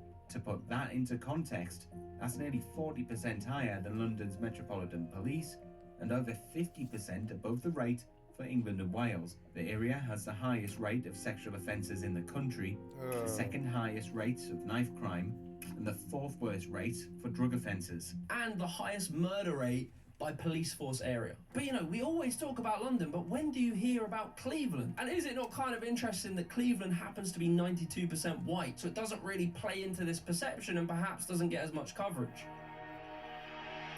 When the media and the police put out pictures of the sort of knife that they are actually taking in, because some young people, it kind of glorified them, thinking, well, they need to step up their game. Back in the days, when you had a gang of maybe up to 10 people, maybe 1 or 2 might be carrying a weapon. Nowadays, they're carrying the zombie knives, the machetes, the sword. And I say all that to give us perspective, right? It's not to say that gangs aren't awful and brutal today, they definitely are. But to sort of pretend that this is a new phenomenon and it hadn't existed in past is just unhelpful. However, I think it is fair to say that gangs probably do escalate violence over time. One of the evolutions of modern gangs is a new crime called county lines, where drug dealing from London is spread out through networks into more rural communities. This is bringing drugs and crime, stabbings, etc. into more rural areas of England. So whereas gangs were very much isolated and localised to London, Manchester, Liverpool, Glasgow, now they're starting to be seen in more rural communities where previously these were like peaceful middle-class neighbourhoods. This in turn is more newsworthy and increases the reporting on these activities. So this is a clear evolution, showing that gang culture is spreading and moving around areas that previously it didn't. And look, it's not far-fetched to say that gangs do escalate violence. Like gang wars, beefs get passed down, and if one side are doing more brutal means, then probably you're going to adopt that. So yeah, you can escalate gang brutality over generations. However, I do think this romantic image of gangsters of the past is really just a sort of nostalgia and a common trope that every generation has, where they think that the youth are now worse than they were before. And the problem with this kind of rhetoric, this kind of way of thinking about gangs, as it hinders our ability to understand and empathise and ultimately solve the root causes of why people are drawn into gangs in the first place. Face guns, I've been shot in the leg, you know. Have you stabbed someone before? Yeah. That's really disturbing to see that.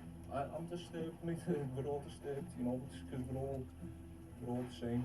We all grow up through the same shit, and no one breaks the cycle. It's hard around here. The cycle never breaks.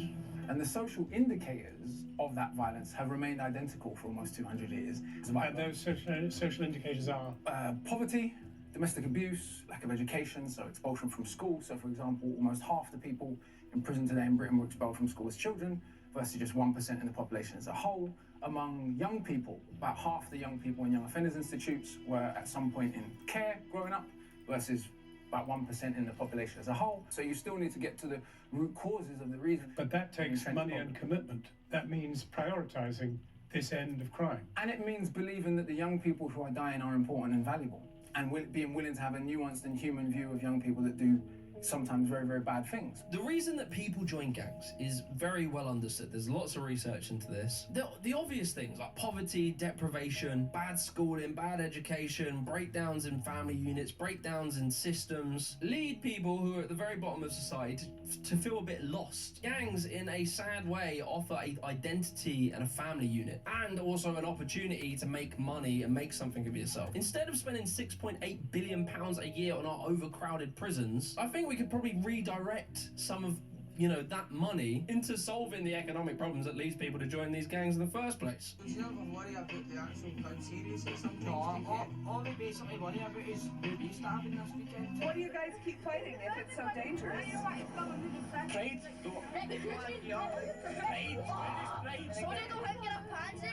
You what would do? So they don't think you're a pansy. They ain't giving nothing for us. They got nothing else to do. Nowadays, someone getting stabbed over nothing is nothing, man. If you enjoyed this video, be sure to leave a like, subscribe to the channel, jump on the Discord where we can talk about this further. I'll catch you in the next one. Peace. Really good.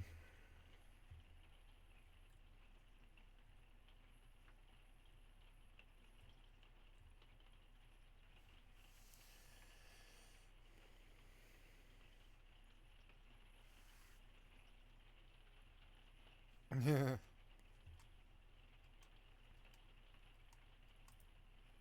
All right, guys. So, Joe Rogan's brain. Oh, thank you, Jimmy the Giant. I'd like to sub to your channel. This video is brought to you by Squarespace. British gangsters. We love them. I come here for a shootout. I am proud to All right, say guys. that I actually had Jimmy the Giant thank me for a comment I made on one of his streams, which is cool. He agreed with me about the oligarchs. So, Joe Rogan's brain is completely cooked. I mean, it's gone from bad to worse to incomprehensibly dumb. So I'm going to walk you through this here.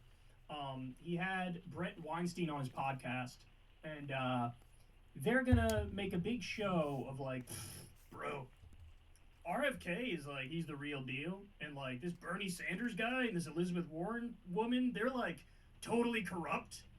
And, you know, Trump and RFK are, like, have to come save the day. And these, like, dinosaur politicians, Bernie and Warren, they're, like, I mean, they're a relic from a dying age.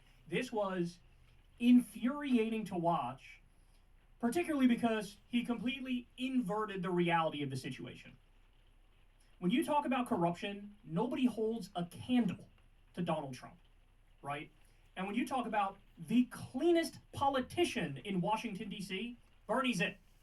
Like, there's no ifs, ands, or buts about it. There's no arguing your way out of that. If you just go by the plain facts of the situation, Bernie is the least corrupt politician in Washington, D.C. So let me walk you through this here. There's a lot of stuff I got to show you. Let's start with, guys, in the past, he endorsed Bernie. He had endorsed Bernie. Now, he willy-nilly, nonchalantly, ruthlessly smears the guy with bullshit. Here, let's watch this one and then we'll react. It's amazing to watch all these left-wing people suddenly, Bernie Sanders making a post about how Donald Trump is trying to silence independent media was the wildest fucking gaslighting I think I've ever seen from a politician. Joe, you do know that when Bernie mentions independent media, he's not talking about like online media or podcasts. When he's using the word independent, he's using it in the context of not funded by the government, supposed to be their own independent entity media that's supposed to have a check on the government. When he says independent, that's what he means. He's not saying like podcasts and shit. Okay, all right. Why did he say that, Joe? Oh, I don't know. Which media companies has Donald Trump sued? The Des Moines Register. He sued them because Ann Selzer released a poll that he didn't like. I wish I was wrong about this. I wish this wasn't the case. This is the case. There was a poll that had Kamala up 4 points before the election. By the way, the poll was wildly incorrect, right? We can call that for what it is. But he sued because he didn't like it. His argument was, you're trying to suppress my voters by releasing that poll, when in reality, if anything, it was the opposite. If a Kamala voter saw Kamala was up 4 in Iowa, they'd be more likely to stay home, right? That's one lawsuit. He had that famous lawsuit with ABC, where they settled with him outside of court, even though they would have won that lawsuit, but they had that lawsuit. You have the CBS lawsuit, where he sued 60 Minutes, you ready for this? Because they edited their Kamala Harris interview. You have the Simon & Schuster lawsuit. He's mad because in a Bob Woodward book, Bob quoted him, and Trump didn't like the thing that he was quoted on. And so he sued over that. This is what he means, Joe. By the way, we just learned the other day, Trump's FCC is investigating a San Francisco radio station because they didn't like the way that they covered immigration. That's what that means, Joe. This guy is deeply, deeply hostile to the First Amendment and free speech and a free press. It's not even particularly close, dude. Independent media? You mean fucking CBS? You mean CBS that edited that Kamala Harris interview to make it look like she had a really good point? Is he now defending the President of the United States suing CBS because he didn't like how they edited an interview? Is this how Joe would react if Joe Biden sued Fox News because he didn't like a segment that they edited with Trump or whatever? Is this how he would react? He would be in favor of the lawsuit? Oh my God, his brain is so cooked, bro. 100%. And then I don't know if you caught Alex Soros reposting this claim that basically you have an unelected cabal wielding power. I mean, that's you. Yeah, that's you, Alex. That's your dad. This is crazy. Okay, this is incredible, bro. This is so incredible. You talk to any lefty, any liberal in this country, and they will tell you, hey man, I support getting money out of politics. I don't want billionaire money in politics. I don't want corporate money in politics. And if you say to them, well, what about George Soros? They would say, yeah, I have no problem banning George Soros money in politics. Get him out. Right? Yeah. Now flip the script. If you told Joe and his little sycophant bitch here, hey, Elon Musk is corrupt. Elon Musk is a robber baron. Elon Musk spent over $250 million getting Trump elected. I think that should be banned. What say you? You know what the reaction would be? Elon with SpaceX rocket ships. He's mega genius. They see no problem with Elon Musk and Mark.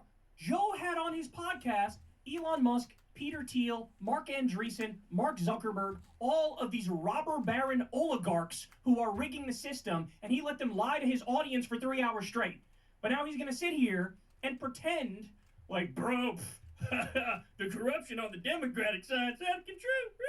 It's a very, very strange historical moment. Also, it's like you haven't addressed any of the exposed corruption. All you're talking about is the horrors of dismantling this amazing organization. What about all the shit that they've uncovered? There's not even a counter argument. Like, no, we need to fund gender fluid dance in fucking Turkey. Like, what are you talking about? We need $200 million for Starbucks Keurig cups. He literally, any bullshit right-wing lie, any Republican propaganda and Trump propaganda, here's Joe. Doesn't matter how absurd it is, how silly it is, he doesn't have that thing in the back of his mind that goes, that doesn't sound quite right, which is why he said, oh, that homeless guy in L.A. who started the fires, they found him and he had a UN debit card on him and 5 or 6 different cell phones. you didn't stop and think, like, maybe I should double check that because that sounds like total bullshit. That didn't occur to you? It didn't occur to you to not bring up on your podcast that my friend's wife, bro, said that they put kitty litter in the bathroom at school because one of the kids identifies as a fairy. That didn't occur. Like, I don't know. This sounds like a stupid fucking Facebook Fox News grandpa rumor, which is obvious bullshit. We had Republican politicians at the state level saying the same thing. I know somebody who knows somebody who says that they put kitty litter in the classroom because one of the kids identifies as a cat. Okay. Total bullshit. He doesn't. Okay, so here, let's answer his claim directly. Oh, they don't even have a counter argument about all this money that goes to USA and goes to these stupid things like belly dancing, bro. Well, first of all, Joe, the way it works in our system, this is not debatable. This is not open to a different interpretation. The way it works in our system is the House passes a bill, the Senate passes a bill, the president signs it. If that happens, the funding goes to the Treasury, and that's it. The Treasury then disperses the payments. That's how the system works. It's called the power of the purse, right? There is no world in which on the back end at the Treasury, after Congress and the president has spoken, a bureaucrat decides, I disagree with this spending, I'm going to cut it off. That would mean you're giving a bureaucrat at the Treasury the ability to usurp the House, the Senate, and the presidency. That means we don't live in a fucking democracy, right? And this is what he's apparently okay with Elon Musk doing this. He's apparently okay with the wealthiest robber baron in the world who has tens of billions of dollars in U.S. government subsidies. He's okay with him hacking around on the back end and deleting whatever fucking government agencies he wants to, right? Which, by the way, oh, look at that. He axed the Consumer Financial Protection Bureau, which had returned $20 billion to Americans who were defrauded by big financial institutions. And oh, would you look at that? The CFPB is responsible for regulating Elon Musk, and he killed the fucking agency. But let's put all that aside, because again, the issue here, other than what I just described, Joe, is that all the shit you're seeing about, oh, but bro, look at all the money they're giving for piglets to have sex on top of the skyscraper at sunset, bro. This shit is fake. It's fake fucking bullshit. It's fake bullshit. They are liars in the right-wing movement. That's what they are. Here's just one example. Musk amplifies fake report claiming U.S. aid paid celebrities to support Zelensky. I guarantee you Joe Rogan thought this was real.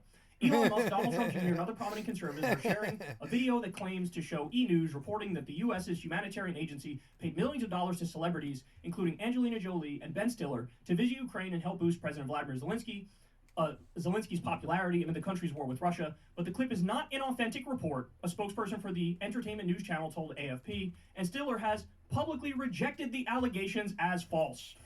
So this is one of countless things where they just come out and assert some shit confidently, and it's fucking just dead wrong. Here's another example. This is just to show you that Elon Musk is a fucking liar, or he's the biggest dupe in the world. Probably it's a mix of both, to be honest.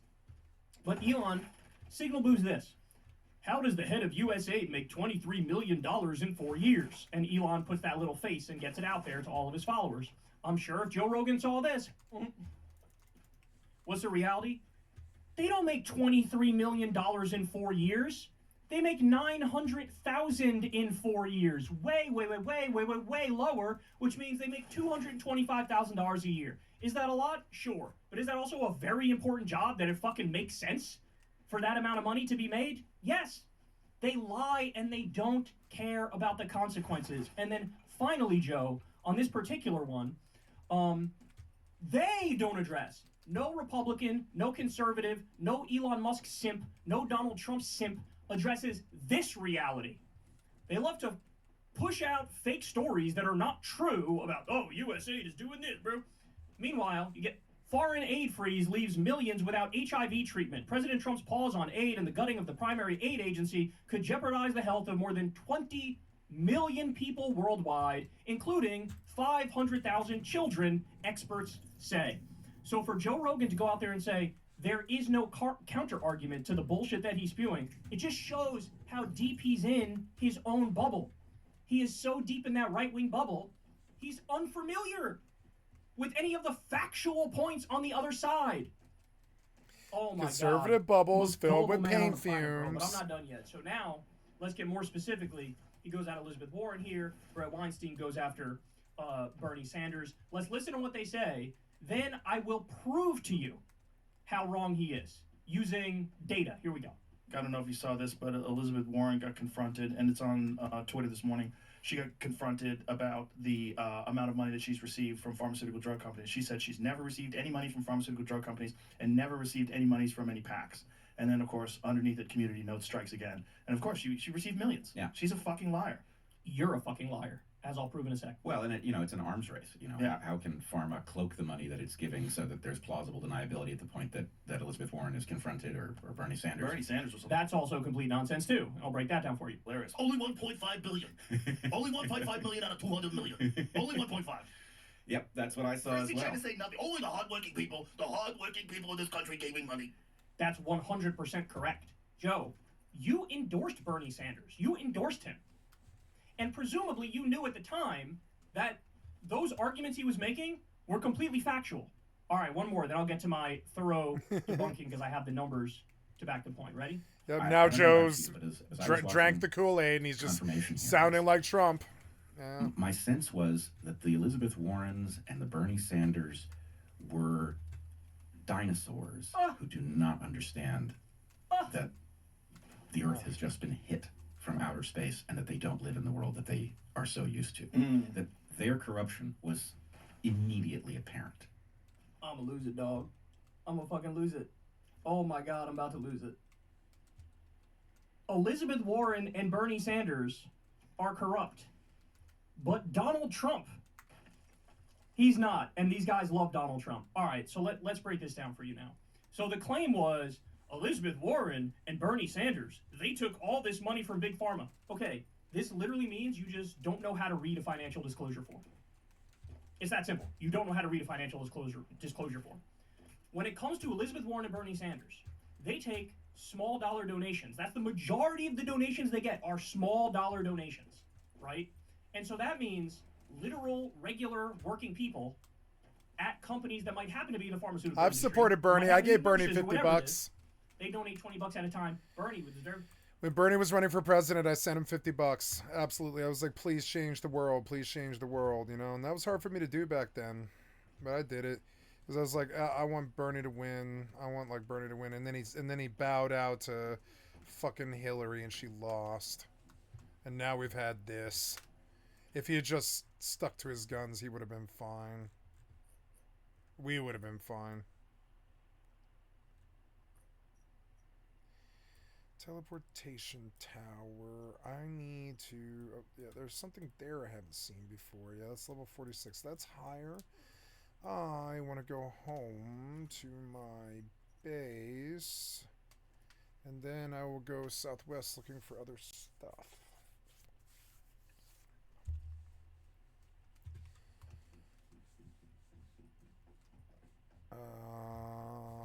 I'm going to sleep off the rest of this curse. I'm going to go check my X4. I have 2 ships in Argon Prime that need assignations. Or, I'm sorry, assignments. Ice and Flashpoint. Confirm. And then... Yes, and then you come back to you, and you will take also an order to go and local auto mine ice in second point flashpoint. Confirm. We can see that there's a raiding party that we just passed, or no, a Terror Patrol, and a Terror Fighter Squadron. I would like to save immediately before this becomes a problem for us. Yeah, like a real and verifiable quick save. I could buy another ship, I suppose. And I guess I could. But no, I'll just leave it be. Whatever, I'll start buying them like bulk and stuff.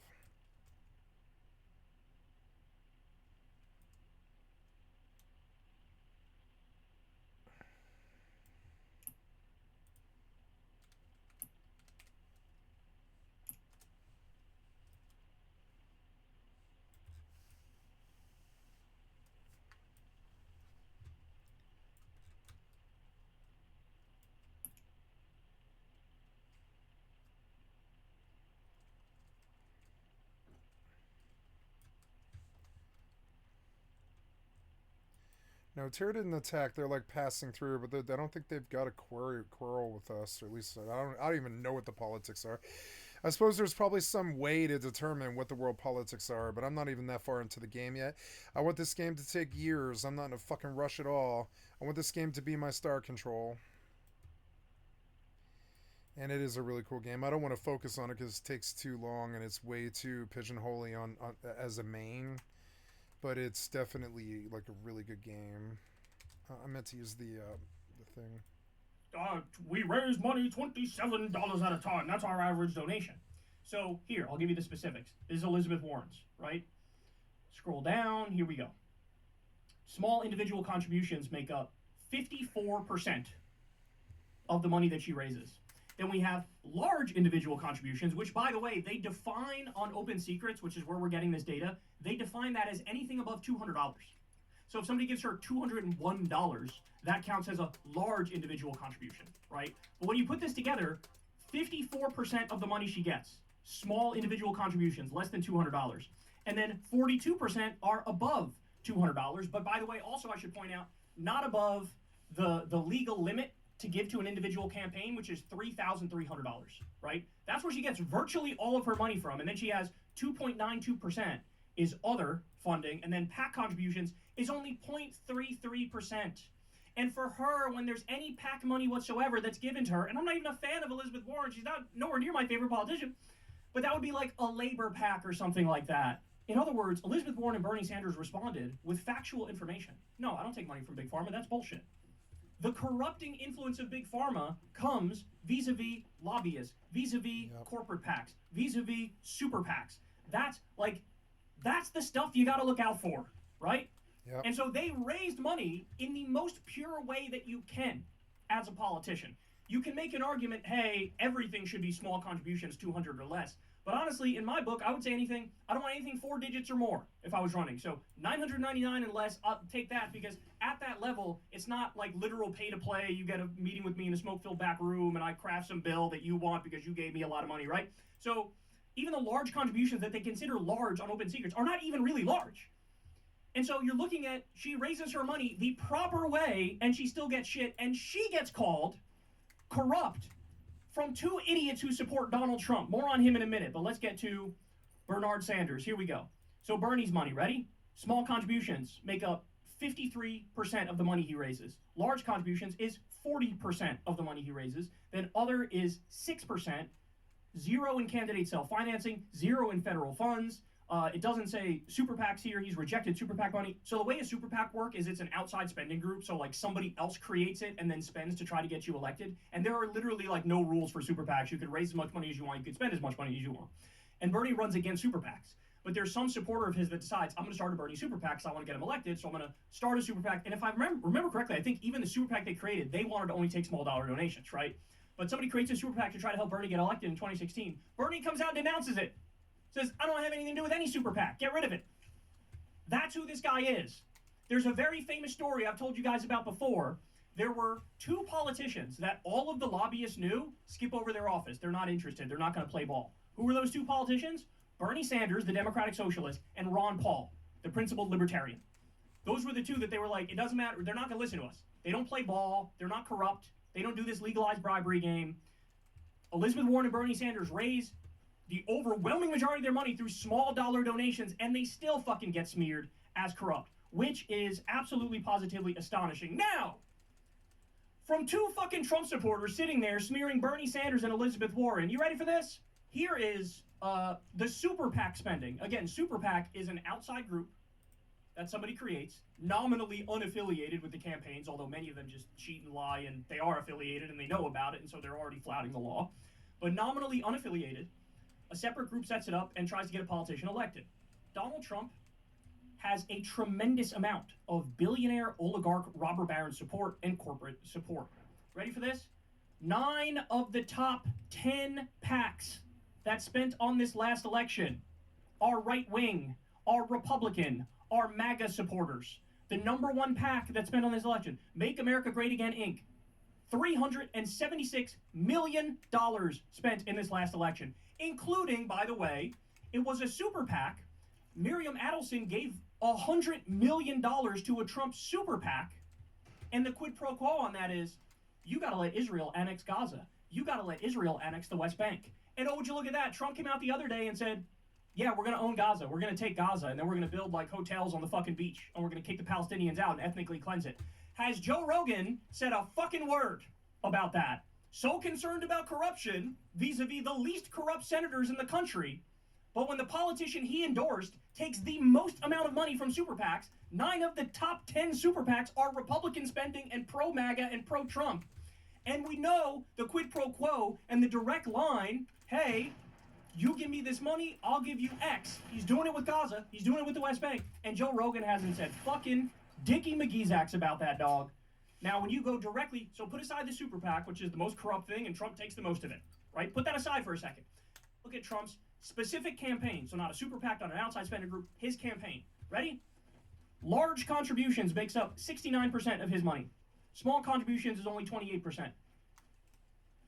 So literally by any standard, by any metric you want to use, this is not close. Donald Trump is way more corrupt than Elizabeth Warren and Bernie Sanders by far. Guys, 2 days before his inauguration, Donald Trump launched a crypto scam on his own supporters. A crypto scam on his own supporters. Has Joe Rogan said fucking anything about that? I remember when Joe Rogan used to be skeptical of crypto. Don't you? Yeah. He used to be skeptical of it. Yeah. He'd say, look, if I don't understand it and I can't explain it, I think it's bad. I think it's wrong. Well, look at this. 810,000 people have lost money on the Trump meme coin, while the Trump family and partners made $100 million in trading fees alone. And they made probably billions when you account for how much they have invested and other whales have invested in their meme coin. He launched a fucking crypto scam on his own supporters 2 days before the election. This motherfucker says nothing about that, but he attacks Bernie Sanders and Elizabeth Warren for being corrupt. Bitcoin. You gotta be kidding me, bro. By the way, even if you look in the past, don't even look recently, and it was already crystal clear how corrupt Trump was. And what did Rogan do? He endorsed him. Did Rogan say anything about Trump taking tens of millions or maybe even hundreds of millions of dollars from Saudi Arabia for Live Golf? Did he say anything about that? Did he say anything about Trump not divesting from his businesses the first time he was president, even though he said he would? Because that's a massive conflict of interest. It's super corrupt. It violates the Emoluments Clause. Nope, didn't mention that. Trump made $160 million from foreign countries when he was president the last time. This is a guy who's hawked NFTs, a shitcoin, his own crypto exchange, trading cards. He was selling watches for $100,000. Jared Kushner took $2 billion from Saudi Arabia. Trump has a $500 million project that he's doing right now with the government of Oman as he's president. Trump's charity was a fraud. His university was a fraud. He stiffed workers for his casinos and hotels. He did tax fraud and insurance fraud and business fraud. All this stuff is out there, reported on in depth, very clear. It's been public knowledge for a long time. And he has the nerve to go after Elizabeth Warren and Bernie Sanders for corruption instead of Donald Trump, the guy he fucking endorsed. I don't want to hear it at this point, bro. I don't want to fucking hear it. They're not used to that. They're used to having a whole phony journalistic layer that covers for them. Right. And that layer is gone, and the American public is awake, and it's angry, and rightfully so. And now... Oh, the American public is awake? You know what, Brett Weinstein? You're actually right. The American public is awake. Elon came out and said, CFPB, rest in peace. That's the Consumer Financial Protection Bureau. That's the anti-scam police that Elon is killing. Right? Look at the replies. What's wrong with the CFPB? They actually got consumers' wins. The CFPB did $1.8 billion in illegal junk fees. They returned them to Americans. Somebody said, what is the deal with the CFPB? I'm genuinely curious, Elon. As a normal guy, can you please respond and tell me? I assumed it was created for our protection. I've used the CFPB after my bank was giving me the runaround and I had a bunch of fraud charges that they wouldn't refund me after telling me they found them as fraudulent. Within a week, I had my money back. So explain to me how this doesn't benefit us as Americans. This one just really baffles me, and I'd actually love an explanation. Yeah, not on board with this one unless you bring some pretty damning evidence as to why. Do consumers not need to be protected? So yeah, you're right. The American people are waking up, but it's not in the way you think. They're learning that Elon Musk is a robber baron fraud. Elon Musk's ideal government cuts the entire social safety net, takes away health care for poor people, like when they froze Medicaid the other day, takes away Head Start, takes away home heating assistance, takes away everything for regular people, while it endlessly funds him. He gets tens of billions of dollars in government subsidies. He wants to give himself more government subsidies while cutting all the programs for regular people and cutting the regulatory agencies that make sure you don't get screwed. So they are waking up, but not in the way you fucking think. Looks at Bernie Sanders. I remember the first time you and I spoke. You and I had both been Sanders supporters. Yeah. And then you lost your minds. And now to see that same guy going after Bobby Kennedy, and the feeble excuse, well, what if Bobby Kennedy becomes the head of HHS and people don't have access to prescription drugs? And it's like, dude, I just lived through COVID. It's not obvious to me that they wouldn't get healthier if they didn't have access to prescription drugs. And there's the problem right there. You're all conspiracy brain fucking idiots. Did you know Biden put into place a number of policies? There was an executive order that was part of the Inflation Reduction Act to lower prescription drug prices. It wasn't nearly enough, but that's because Sinema and Manchin sort of blocked it a little bit. But we had, I believe it was 10 prescription drug prices where they lowered the price, and over time it would have been more than that. There was also an executive order he signed to lower drug prices as well. Trump, on day one, reversed the executive order to lower drug prices. So on day one, Trump effectively raised drug prices, right? That's what he did. Have they said anything against that? No. In fact, you hear him here, he's like, bro, maybe we're better off without the drugs. Well, this is the problem. And this is why you don't support Bernie Sanders anymore, because you buy into a bunch of fucking ridiculous conspiracy theories. They won't just say the actual reason why they're mad at Bernie Sanders for going after Bobby Kennedy. Why? Because Bernie nailed his ass to the wall on the fucking stupid anti-vax beliefs that RFK has.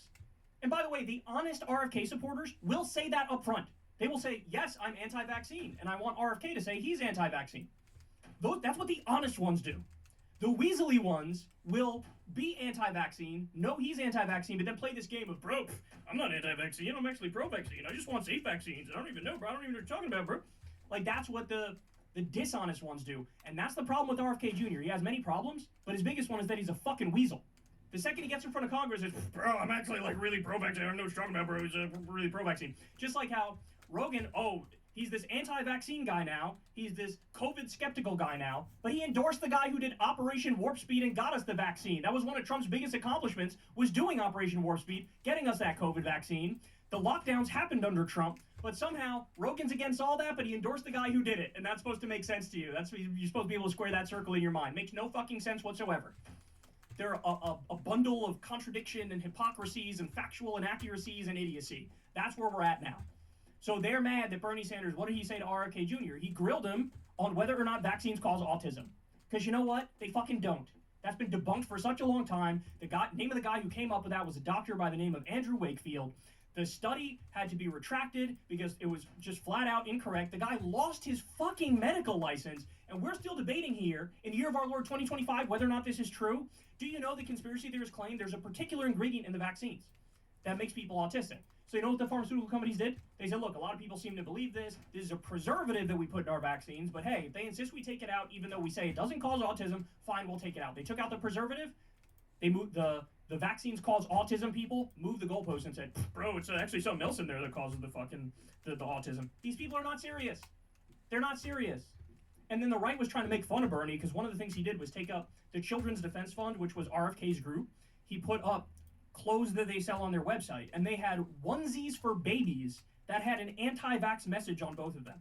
It was like unvaxxed and relaxed or something like that, or no vax, no problem. It said something like that. And so Bernie Sanders was like, look, do you support these things? Do you support clothing for children that sends an anti-vaccine message, which is fucking dangerous? And so they thought it was an epic going, Bernie Sanders is talking about onesies, bro. He's so unserious. No, selling an anti-vaccine onesie for babies is fucking depraved. It's fucking depraved, right? So he hammered him on that. The other thing is, Bernie asked RFK, is healthcare a human right? And RFK said, I can't give you a yes or no answer. Well, old school Joe Rogan would have been attacking RFK for saying that. He would have been attacking RFK. You're Mr. Make America Healthy Again, but you don't want to catch the U.S. up to the rest of the industrialized world and make sure every single person has health care? We have between 45,000 and 60,000 Americans that die every year because they don't have basic health care. We have tens of millions of Americans with no health insurance whatsoever. And here's the Make America Healthy Again guy is like, I don't know about the universal health care thing, bro. Then you're not fucking serious about making America healthy again. The reason why they're pissed at Bernie is because Bernie fucking exposed and ripped the mask off of RFK Jr. They know he shit the bed. They know he shit the Splunky and couldn't hold his own in that fight. And now, after the fact is, oh, they're Bernie. They can't respond on the substance of any of it. So what do? Oh, Bernie Sanders and Elizabeth Warren are corrupt, even though they're like the least fucking corrupt senators in the entire country. By the way, we love Trump and we're going to suck off Trump. On the 20th of January, 2025, Donald Trump was formally sworn into office once again as America's president. During his inaugural address to the nation that day, Trump presented his vision of America and set forth his goals for the next 4 years, including reestablishing American control over the Panama Canal. Merely minutes after Trump declared during this speech that his proudest legacy would be that of a peacemaker and a unifier, Trump said that it had been a foolish decision for America to have ever given the Panama Canal back to Panama, falsely claimed that 38,000 American lives have been lost during the canal's construction, said that America has been treated very badly for giving up the canal and that it should have never happened, that Panama's promises to the U.S. have been broken, that American ships using the canal are apparently being severely overcharged and not treated fairly, and that above all, China is allegedly operating the Panama Canal now. That America didn't give it to China, it was given to Panama, and that America is going to take it back. To thunderous applause. These comments and threats made by the President of the United States towards Panama came on the heels of multiple previous threats before he was sworn into office, including during a 7th of January press conference at his Mar-a-Lago personal residence, where Trump threatened to use economic coercion to force Panama into giving up its control of the canal, and where he very pointedly refused to rule out using military force against Panama to regain control over the canal either. In the weeks that have followed the president's statements, there's been much speculation about what Trump actually intends to do regarding the issue. Panama's president, Jose Raul Mulino, has stated that every square meter of the canal belongs to Panama and will continue to do so, and he has flatly rejected even the thought of entering into any negotiations over it. He has also flatly rejected Trump's claims regarding Panama allegedly overcharging U.S. ships and allowing China to operate the canal. But the temperature is continuing to get hotter, while Trump's interest in the Panama Canal is not seeming to just go away. Trump's comments during his inaugural address concerning the Panama Canal were spoken like a late 19th century imperialist, and they might seem like they came completely out of nowhere. Before Trump started talking about the Panama Canal at the tail end of 2024, it hardly even registered in the minds of the American public at all, and it barely even made it onto the list of the top 500 most pressing strategic threats to most Americans. But quietly behind the scenes, for decades, the issue of Panama's control over the canal has long been deeply contentious within a sector of the United States government. And far from coming from the 19th century, Trump's modern threats towards Panama are rooted in history that is far more recent than you probably think. But in order to understand where Trump's very public threats towards taking over the Panama Canal are suddenly coming from, and what could actually end up happening, it helps to understand the historical and geopolitical context behind the comments, and America's own complex and controversial relationship with the country of Panama and the Panama Canal itself. For many centuries, the idea of carving out a canal across the narrow isthmus of Panama to create a shortcut between the Atlantic and Pacific Oceans was heavily contemplated, but it was never technologically possible until the advent of the Industrial Revolution. The first serious attempt to build a canal across Panama was started by the French in 1881, but after 9 years of enormous effort and more than 20,000 workers who died in the process with little to show for it, the French abandoned the project by 1890 and went home. The U.S. government had always recognized the strategic and economic potential for a canal in Panama, since before its existence, the only way for America's Navy to move ships between its east and west coasts was to sail them the extremely long way around the entirety of South America, which greatly hampered the U.S. Navy's ability to quickly respond in force with all of its naval power at once during a crisis in either the Atlantic or the Pacific.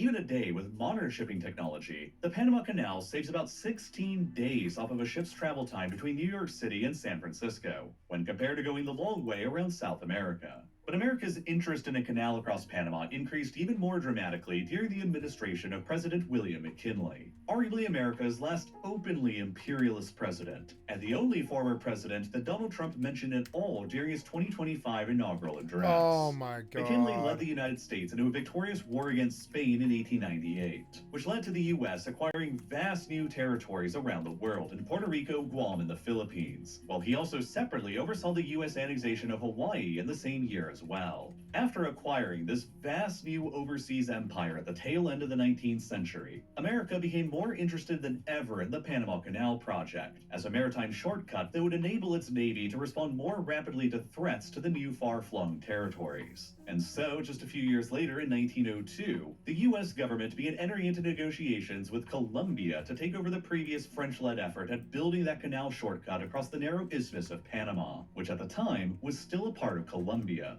But after a year of negotiations, the Americans and Colombians couldn't come to an agreement on the terms of a deal, and after the Americans grew impatient, they decided to throw their military support behind the increasingly strong Panamanian independence movement instead. The U.S. essentially encouraged revolutionaries in Panama with promises of support to revolt against their Colombian overlords near the end of 1903. And then they deployed the U.S. Navy on both the Atlantic and Pacific sides of the territory to prevent the Colombians from launching an amphibious assault to reassert their authority. With a virtually impassable, dense jungle of the Darien Gap separating Panama from Colombia by land, the large U.S. naval presence effectively made it impossible for the Colombians to re-enter Panama and to enforce their rule of law over the territory. Thus, depending on your point of view here, Panama became free to declare their independence or their secession from Colombia. But there were some strings attached by the Americans for their support. The newly independent Panama immediately entered into negotiations with their supposed protector, the United States, on the canal project. But then, with Panama under heavy duress and with America possessing immense leverage, the U.S. basically threatened Panama that if they didn't agree to the heavily American-favored terms of a canal treaty, the U.S. would just abandon them by withdrawing their navy and all of their military protection, which would basically throw them to the wolves. I'm going to keep listening to this, but I have to pee. I'll be right back.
I had a pickle. Much better. To the vengeful Colombian government that they had just seceded from, who would probably be quite eager to come back and crush their independence. So, effectively forced into choosing between their independence with American control over the canal, or complete resubjugation under a furious Colombia, the independence leaders of Panama at the time chose the former, and what they probably believed was the lesser of two evils. So, near the end of 1903, Panama, under this duress in the United States, signed the Hay-Bunau-Varilla Treaty, in which Panama granted the United States full sovereign control over an area of land in the country covering 5 miles on either side of the planned canal route in perpetuity, but excluding the cities of Panama City in the south and Colón in the north. This strip of land stretching clear across the Isthmus of Panama became known as the Panama Canal Zone, and it effectively became an overseas, fully sovereign territory of the United States that enabled the U.S. to construct the Panama Canal through it fully within sovereign American territory. The U.S. agreed to pay Panama $10 million up front and $250,000 a year in return for the territory in perpetuity. And then the U.S. finished constructing the canal through the territory a decade later by 1914, but at immense costs in both capital and in human lives. The U.S. spent nearly $500 million at the time on the canal's construction, equivalent to about $15.2 billion in today's money, while around 5,600 workers were believed to have been killed during the American period of construction due to accidents and diseases, with the overwhelming majority of those fatalities being workers. We should have just dug a big old thing, like a big old, just a full-blown, like, I don't know why we needed a canal. Well, I guess the canal is it. We just dug a whole canal. Yeah. From the Caribbean region, rather than Americans. From then on, throughout the era of American control, the Panama Canal Zone was primarily an asset of the U.S. Navy and military that was frequently seen as vital for rapidly redeploying American military assets from the East Coast to conflicts in Asia, like during World War II, the Korean War, and the Vietnam War. But the Canal Zone's status as effectively a permanent outpost of the U.S. military in the middle of Panama also began causing significant unrest with local Panamanians later on in the 20th century, too. And it became a This is just who we are. This is just what we do. We just fight each other on a global scale. We're all just Bill Wirtz's History of the World, I guess. This is just who we are. The Go Turks sacked the fucking Turks, and the Turks sacked the fucking Constantinople and Russia sacks the Turks back, and the fucking, you know, the Germans attack the Russians or whatever. It's just the same. It's like, that's what we do as human beings. What we should have done is unite. Right about when we got the internet, we should have just united, I guess. And now I'm just like sort of like, you know, I didn't like the New World Order thing. But more and more now, I'm beginning to realize that I'd rather just unite the entire world and get to space immediately. Spend the rest of all of our money and all of our time and all of our effort, instead of fighting wars, just go into space immediately so we can give this planet to this race and that planet to that race and this planet to that country and this planet to that country, because there's more planets than races on you know, on the, you know. We could colonize the moon. We could colonize places. We could figure out other places. And I don't know.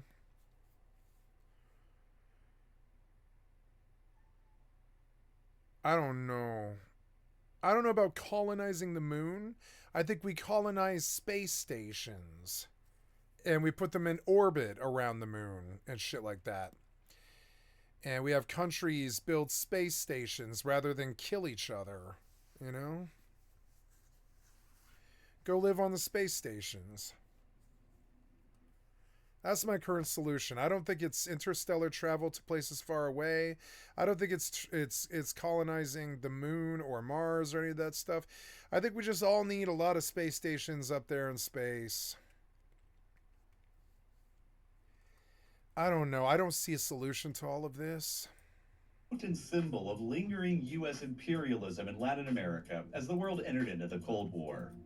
At a little more than 1,400 square kilometers in size, the Panama Canal Zone was a little larger than the contemporary British colony of Hong Kong. It was a heavily racially segregated exclave of the United States, full of U.S. military bases that sliced Panama in half geographically, complete with its own independent courts, police, and government. In the 1950s, during the era of decolonization that was sweeping throughout Africa and Asia, it seemed supremely hypocritical that the United States government was openly in favor of European countries relinquishing their African and Asian colonies, while they continued hanging on to the Panama Canal Zone. And so, Panamanian anger at the continued indefinite American control over a large segment of their country began evolving into protests. Yeah, we just invaded their shit and took their shit. And in January of 1964, the building anger finally reached a boiling point.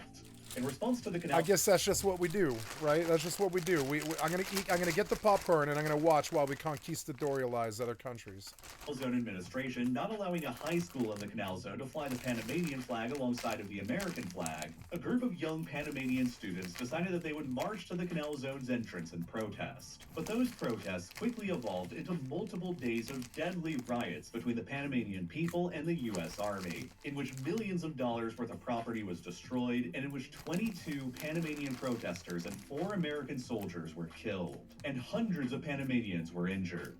The event is still regarded as a sacred occasion in Panama to this day. Oh, And God. still commemorated every year in the country as Martyrs' Day. After those events, Panama severed its diplomatic relations with the United States and stated that they would never be restored until the U.S. agreed to begin negotiations on returning the canal.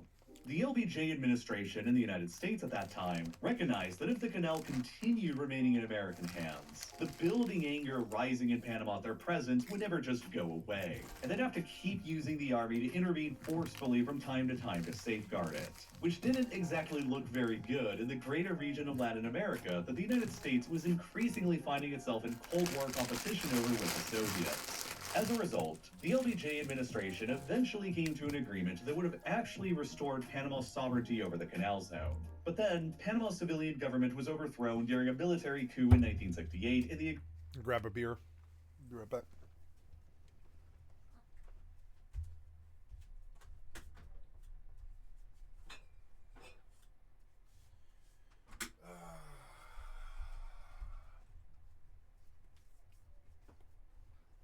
There's nothing like glass that's been nut-hugged up against other glass. It's just perfectly cold in the fridge. I love it. agreement was never ratified. A few years later, in 1973, during the Nixon administration, the United States even used its position on the UN Security Council to veto a UNSC resolution that would have demanded the U.S. return the canal back to Panama. The international pressure and the rising temperature in Panama itself were both mounting on the U.S. position in Panama, and even Henry Kissinger himself, perhaps America's most controversial ever Secretary of State, absolutely poured himself into negotiations to return the canal back to Panama.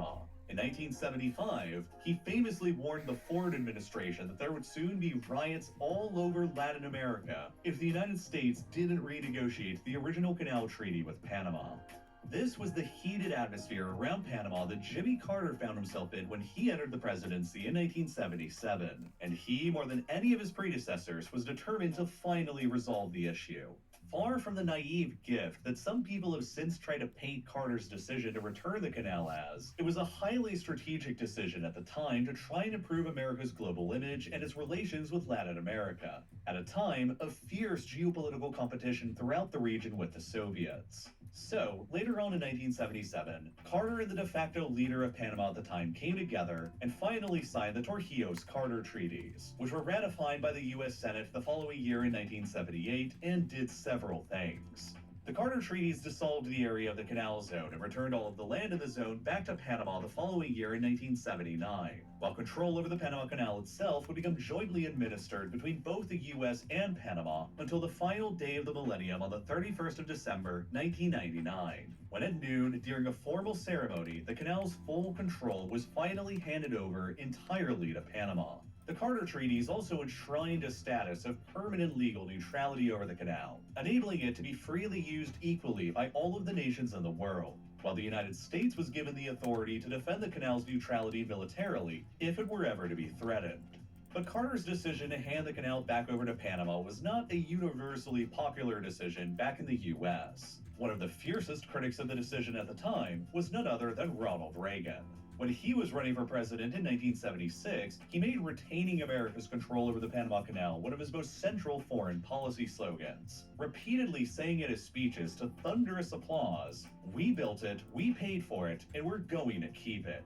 Reagan's conservative wing of the Republican Party weaponized Carter's and the Democrats' decision to return the canal to Panama as an effective means to raise campaign money and enthusiasm. But then, once he became president, Reagan never took any serious action to actually reverse Carter's decision on the issue. It was entirely a campaign talking point for him to attack the Democrats with. And Trump might find that his modern comments about the canal have a similar political value that he feels particularly resonates with his very pro-Reagan base. Trump's threats about not ruling out military force to take back the canal today appear to most Americans as being completely out of left field. But most Americans have also forgotten that it wasn't really that long ago since the last time the U.S. military launched a full-scale invasion into Panama.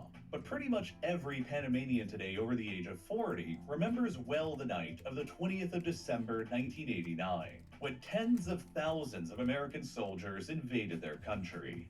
The then dictator of Panama, Manuel Noriega, had once been a close ally of the United States and was even an informant for the CIA. But after it was revealed in the late 1980s that he was actually a drug trafficking kingpin, relations began to deteriorate, and he began shifting Panama's geopolitical alignment closer to Cuba, Nicaragua, and the Soviet Union instead. Tensions began simmering, and in 1989, Noriega annulled the results of Panama's general elections that appeared to show his party losing, transitioning him into a full-blown dictator in the process who is deeply unpopular with most of his own people. The George H.W. Bush administration demanded that Noriega step down from power, and after an American soldier was killed by Panamanian forces at a roadblock in the country in December, the Pentagon finally decided that the time had come to remove Noriega by force. Codenamed Operation Just Cause, 26,000 American soldiers stormed into Panama overnight on the 20th of December 1989 with guns blazing and rapidly overwhelmed Noriega's government forces. Noriega himself was captured and extradited to the United States to face trial in prison, while 23 American soldiers were killed and another 324 others wounded.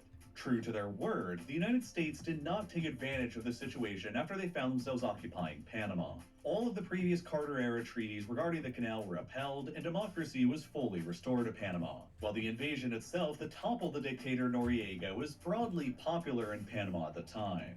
Nonetheless, in addition to the around 300 Panamanian soldiers who were killed during the invasion, around 214 Panamanian civilians were also killed by the fighting, a very large number of them in a densely populated neighborhood in Panama City that caught on fire. At the time, and in the greater context of the American invasion being seen as a restoration of democracy mission, this tragedy was generally accepted as a tragic incidence of collateral damage. But during a potential Trump-authorized mission to seize the Panama Canal in a land grab today, such incidents of civilian fatalities in the densely populated cities that surround the canal would be met with nothing less than the absolute fury of the Panamanians today. And since the canal was fully transferred over by the Americans to complete Panamanian control at the end of 1999, the Panamanians themselves have completely transformed the canal from just being a tool of the U.S. military into that, plus a major global trade artery that it never really was beforehand. The Panamanian government invested $5 billion of their own money into expanding the Panama Canal with a wider system of locks that opened up in 2016 that have enabled larger container vessels than ever before to transit through it. Now, because the canal currently represents the fastest maritime trade route between China and the U.S. East Coast and Brazil, it's since gotten to the point where about 13,000 vessels, or around 6% of all global maritime trade, will pass through the canal now in a given year, which provides roughly $2.5 billion worth of annual revenues to the Panamanian government in the form of tolls and fees. The canal now comprises roughly 7.7% of Panama's entire annual GDP, and it's also a tremendous symbol of pride for the small country. But the canal also remains critical to the U.S. economy and military today as well. 40% of all U.S. container traffic continues to pass through the canal per year. The United States also continues to remain by far the canal's largest single user, while the U.S. military still uses the canal extensively to rapidly redeploy its fleet of nuclear submarines and warships between the Atlantic and Pacific theaters. Now, this gets us back to Trump's two principal allegations and complaints towards the Panama Canal today. That Panama is allegedly overcharging U.S. merchant and naval vessels to use the canal, and that the Chinese military is secretly controlling the canal. Before he took office, Trump warned that if Panama didn't reduce the rates they were charging American ships to use the canal before he assumed office, he would demand that the U.S. be returned the Panama Canal, quote, in full and without question. So let's address the first of Trump's claims here, that Panama is allegedly overcharging American vessels that are using the canal. It is true that over the last couple of years, Panama has been raising the prices they charge on ships passing through the canal. But that's almost entirely been because the canal is fed by a large freshwater lake nearby to it called Lake Gatun. And due to a recent serious drought in Panama, the lake's water levels have been significantly declining, which has reduced the physical limit to the number of transits through the canal that can actually happen. Less transits through the canal being possible because of physics and a steady demand inevitably meant that toll prices were going to have to rise. And Panama raised their prices evenly across the board for all ships, regardless of their national origin. Trump has argued that American ships using the canal should not have been subjected to these evenly distributed price increases, since American ships are by far the canal's largest customer. But American ships were never specifically singled out for price increases over every other nation's ships. Panamanian authorities have also suggested that even if they wanted to give preferential rates to American ships using the canal, it would almost certainly violate the 1977 Carter-Torrijos treaties that legally enshrine the canal's permanent neutrality status. Giving American ships using the canal preferential rates over other nations would probably be seen as a violation of the canal's neutrality internationally, and there's almost no telling what kinds of unforeseen chaos that could lead to. Moreover, American warships have hardly paid anything to actually use the Panama Canal recently either. Over the past 9 years combined, going back to 2016, the U.S. Navy has only paid about $17 million worth of transit fees to Panama to use the canal, which, in the infamously bloated world of the U.S. military spending, is basically little more than a rounding error. Now, let's address the other claim about the Panama Canal that Trump has been using recently to justify a potential American reacquisition of it through force. That it's supposedly being run by Chinese soldiers rather than by Panama itself. This is, to put it simply, not true. But that doesn't mean that there isn't a small kernel of truth behind Trump's statements and concerns here. It is a fact that recently, Panama has been greatly increasing their relations with China. During Trump's first term in office in 2017, Panama severed its relations with Taiwan and chose to extend its diplomatic recognition of the communist Chinese government based on the mainland instead, while the Panamanians only informed the American ambassador to their country about the decision a mere hour beforehand. And since then, China has made significant economic inroads into Panama. Panama became the very first country in Latin America to join on with China's Belt and Road Initiative investment program, and China's President Xi Jinping personally visited Panama himself in 2019. Since joining the Belt and Road Initiative, China has invested around $1.4 billion into Panamanian infrastructure programs, compared against the $3.8 billion of total lifetime direct foreign investment into Panama from the United States, meaning that China has been rapidly catching up with American investment in the country. China has also become the second largest user of the Panama Canal itself, though it still distantly trails the use of the United States. In the 1990s, as Panama was preparing to assume full control over the canal from the U.S., the Panamanian government held bidding processes to operate cargo terminals and ports along and near the canal. Several international companies won rights to these facilities during this process, but among them was a company called Hutchison Ports, a private company that is a subsidiary of the conglomerate CK Hutchison Holdings that's based in the semi-autonomous Chinese city of Hong Kong, who, in 1997, won the rights to manage two of the ports in Panama on behalf of the Panamanian government, one at Cristobal on the Atlantic side and another at Balboa on the Pacific side. At the time, the awarding of these ports to a Chinese company based in Hong Kong on opposite ends of the Panama Canal rose alarm bells in Washington. But after the U.S. State Department at the time extensively researched the issue, they released a report in 1999 just before the handover that concluded, quote, "We have not uncovered any evidence to support a conclusion that the People's Republic of China will be in a position to control canal operation," end quote. However, CK Hutchison acquired the rights to those Panamanian ports during a time when Hong Kong was still a firmly autonomous city within China that maintained significant separation from the Chinese Communist Party and the mainland. More recently, since 2020, however, after China passed the Hong Kong National Security Law, the Chinese Communist Party has dramatically increased their direct control over Hong Kong, and Hong Kong's prior autonomous status has been severely compromised, which has led to the probability of much heavier Chinese government influence extending into Hong Kong-based companies than beforehand, like CK Hutchison.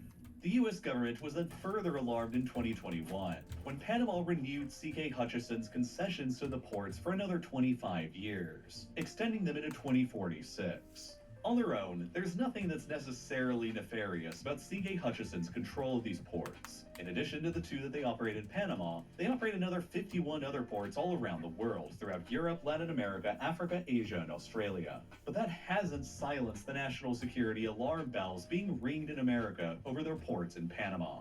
The new American Secretary of State, selected by the Trump administration, Marco Rubio, said during his recent confirmation hearing in the Senate, quote, "If these companies control both ends of that canal at a time of conflict and the Chinese tell them, shut it down and don't let the U.S. go through there, we've got a big, big problem. A big economic problem and a big national security and defense problem," end quote.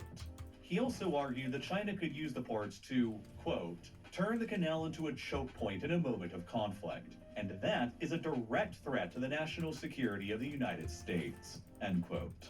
Now, while the ports C.K. Hutchison operates are indeed at opposite geographic ends of the canal, they are not in themselves gateways to enter into or exit out of the canal. They are ports that handle and process cargo, and ships don't have to pass through either of them in order to enter or exit the canal.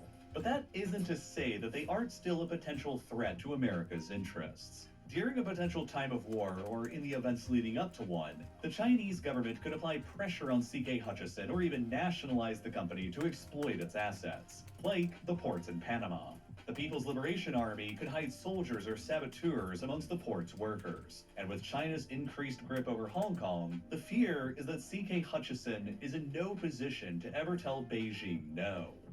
Already as it is, the ports on either end of the canal could report directly to Beijing the types and frequency of American warships and submarines transiting through the canal, potentially giving China an idea of which ocean America's warships and submarine fleets are in at a given time. In the lead up to a war over Taiwan, it's conceivable that China could intentionally use a ship to ram into one of the bridges that crosses over the canal, like what happened in March of 2024 when a container ship lost power and hit the Francis Scott Key Bridge in Baltimore, which caused the bridge's collapse and closed the port of Baltimore to maritime traffic for the next 11 weeks. China could also deliberately crash a ship within the Panama Canal, like the accidental crash that took place in the Suez Canal back in 2021, when a crashed container ship completely blocked the Suez Canal for more than 6 days. In the lead up to a war over Taiwan's future, the U.S. Navy would absolutely use the Panama Canal to most rapidly transfer warships and submarines from the East Coast into the Pacific. If a covert Chinese military operation based out of one of C.K. Hutchison's ports in Panama managed to successfully sabotage the canal, however, it could potentially prove to be decisive. It would force American warships and submarines on the East Coast to take the much longer journey to the Pacific around the whole of South America. That would add an extra 16 days onto their travel time. 16 critical extra days worth of time that would enable the People's Liberation Army Navy to assault Taiwan without having to worry about significant American reinforcements arriving from the East Coast. It is this particular concern that's attracted the fury and the attention of the new Trump administration in Panama. But there are many, many other options on the table that the United States could take to resolve this fear short of a full-blown invasion, taking the canal back through force. The U.S. or Panama, or both of them together, could always just offer to try and buy out the C.K. Hutchison ports to remove China's presence that way. The company could always refuse a buyout, though, perhaps under pressure by the Chinese government. And in that scenario, the Panamanian government could consider just nationalizing the ports with an appropriate level of compensation. Under this nationalization scenario, Panama would need substantial support from the United States to even consider it, because China would almost certainly be incredibly outraged, while other companies would be worried about the precedent set that Panama could suddenly nationalize their own assets as well. One way that Panama has been seemingly trying to cool down the temperature and appease Trump has been by announcing that they'll launch a financial audit into C.K. Hutchison's ports in the country. It's possible that that audit could produce grounds for the Panamanian government to revoke the company's concessions to the ports, and presumably appease Trump in the United States in the process. But it also could just turn up nothing, too. The U.S. government could also demand that Panama implement stricter background checks on the workers employed by the Chinese-run ports, too. And, of course, Trump could also resort to either economic or military force to take over the canal as well. Economic force would likely not be a very effective path to pursue here, though. If the U.S. imposed sanctions on Panama over the issue, it's almost certain that they would be completely unilateral and that no other country in the world would ever join in on them, unlike the U.S. sanctions regimes on other countries like Russia, Iran, or North Korea. This would undermine the U.S. sanctions on Panama because Panama could always just trade with just about any other country they wanted. And it would, without a question, push Panama away from being what is today a close U.S. ally and partner, and push them even further into the hands of China instead, worsening Trump's base level of complaints about the situation even further. Without a question, though, the absolute worst option on the table that the Trump administration could possibly pursue would be a full-blown invasion of Panama to take the canal back through military force. First of all, prior to Trump's recent comments, Panama was overall a pretty staunchly pro-American country. Their president is a conservative, while the mayor of Panama City, the largest city in the country, has openly been a huge fan of Trump and America on his social media profiles. Panama has also cooperated extensively with the U.S. on restricting migration through the Darien Gap, the treacherous wild jungle of a passageway that most migrants from Venezuela, Haiti, and Ecuador take from Colombia on their journeys towards the United States. If the U.S. military invades Panama and forcefully seizes the canal, this cooperation in the Darien Gap will be ruptured permanently. By going back on its word so flagrantly on the 1977 Carter-Trujillo's treaties, the U.S. would also cause irreparable diplomatic and reputational damage to its own global image. Trump's arguments of the Panama Canal being historically American and retaking what should rightfully belong to the United States would appear no different at all from Vladimir Putin's arguments about retaking historical Russian territory in Ukraine, or Xi Jinping's arguments about retaking historical Chinese territory in Taiwan or the South China Sea, all of which would catastrophically undermine America's diplomatic soft power in the world, and would more than anything else highlight America's hypocrisy for all of the world to see. In theory, an armed American invasion into Panama today would be even easier to accomplish than it was the last time 36 years ago, back in 1989. Panama doesn't have any standing army at all today. It only maintains a small, lightly armed internal security force with limited equipment and an annual budget that's only equivalent to about 5 hours worth of the U.S. military spending. The U.S. military could rapidly overwhelm Panama and seize control back over the canal if they really wanted to. But that would only be the very beginning of the nightmare that would then follow. Unlike America's 1989 invasion of Panama that overthrew an unpopular dictator and restored the country's democracy, a modern invasion to seize control over the Panama Canal would only be seen as nothing other than an imperialist land grab. Major urban environments exist around the canal, including Panama City, with more than 1 million people directly adjacent to the Pacific Side's entrance. Damage could be caused to civilians in the area, while the invading force would inevitably be met with massive and potentially violent protests very near to the theater of operations. If the Panama Canal Zone's territory was restored by the invaders, they would find themselves in a small enclave completely surrounded by more than 4.3 million furious Panamanians. An armed insurgency against America's regained control of the canal would almost certainly become inevitable, and the U.S. would find itself in a brand new quagmire attempting to constantly defend the canal for an indefinite amount of time. Modern offensive technology will also make protecting the canal against a hostile Panamanian population in the millions even more difficult than it was in the past. The world has recently observed the power of drones that the Ukrainians have weaponized against Russia, and that the Houthis in Yemen have weaponized against ships in the Red Sea. Insurgent Panamanians, potentially armed and supported by America's enemies abroad, would make frequent attempts to sabotage the canal's operations, and they would inevitably end up using cheap explosive drones to constantly attack the canal itself and American warships and submarines transiting through it. Panamanian insurgents could attack the canal enough to make it impossible for insurance companies to agree to insure anything that passes through it, similar to what the Houthis have already done with drones in the Red Sea or what the Ukrainians have done with drones in the Black Sea. It would literally turn into a constant military nightmare for the U.S. trying to maintain its hold over the restored canal zone, and it would require a constant, heavy U.S. military presence permanently deployed there and constantly fighting that would be very costly in terms of both lives and money. Panama will never negotiate on relinquishing their control over the canal ever again. The canal is fundamental both to Panama's modern identity and to Panama's modern way of life. There is simply no scenario in which Panama will agree to give the canal up or to sell it. And that means that Trump's threats towards Panama are either meant to pressure them into cutting their ties with China and kicking out those Chinese-owned ports, or he really is serious about actually invading. Since Panama simply won't negotiate or sell the canal, Trump's only actual option of returning the Panama Canal back to American control will be the military option. And that's also the absolute worst decision that could possibly be made.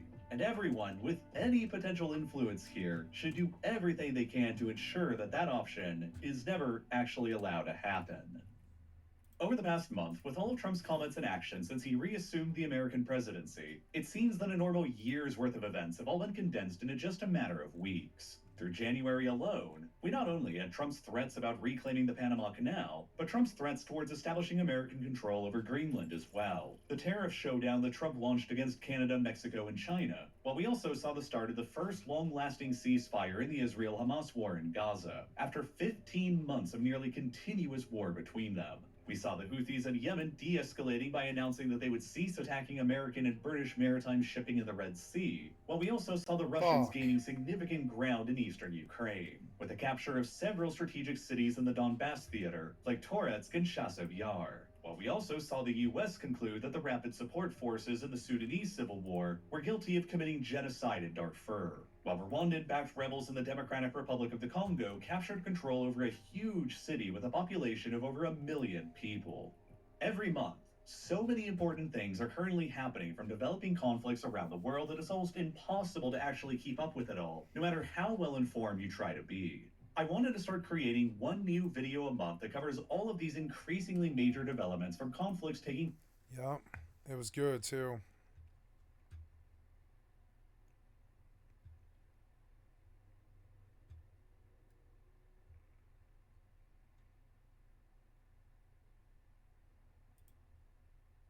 He didn't sit down with the head of Panama to discuss the canal or the head of Denmark to discuss. He announced. And he's made a career out of being a naughty boy. And the working class loves it because they felt abandoned, which they had been. Yeah. Yeah, it sucks how the right-wing lower class got fucking duped by this rich man. Goddamn brain-dead morons. When all of our money is stolen and we're at war with everybody and they're dropping bombs on our fucking houses and shit, you'll understand. How you back this rich man is beyond me. Fucking disgusting.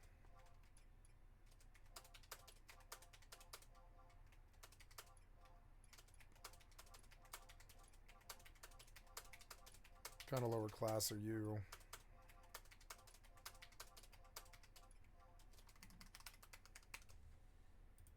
Democrats are as responsible for Mr. Trump as anybody else. Yep. And Mr. Trump won because he managed this symbolism very well.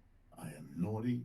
I am not of that establishment. I hate them like you do.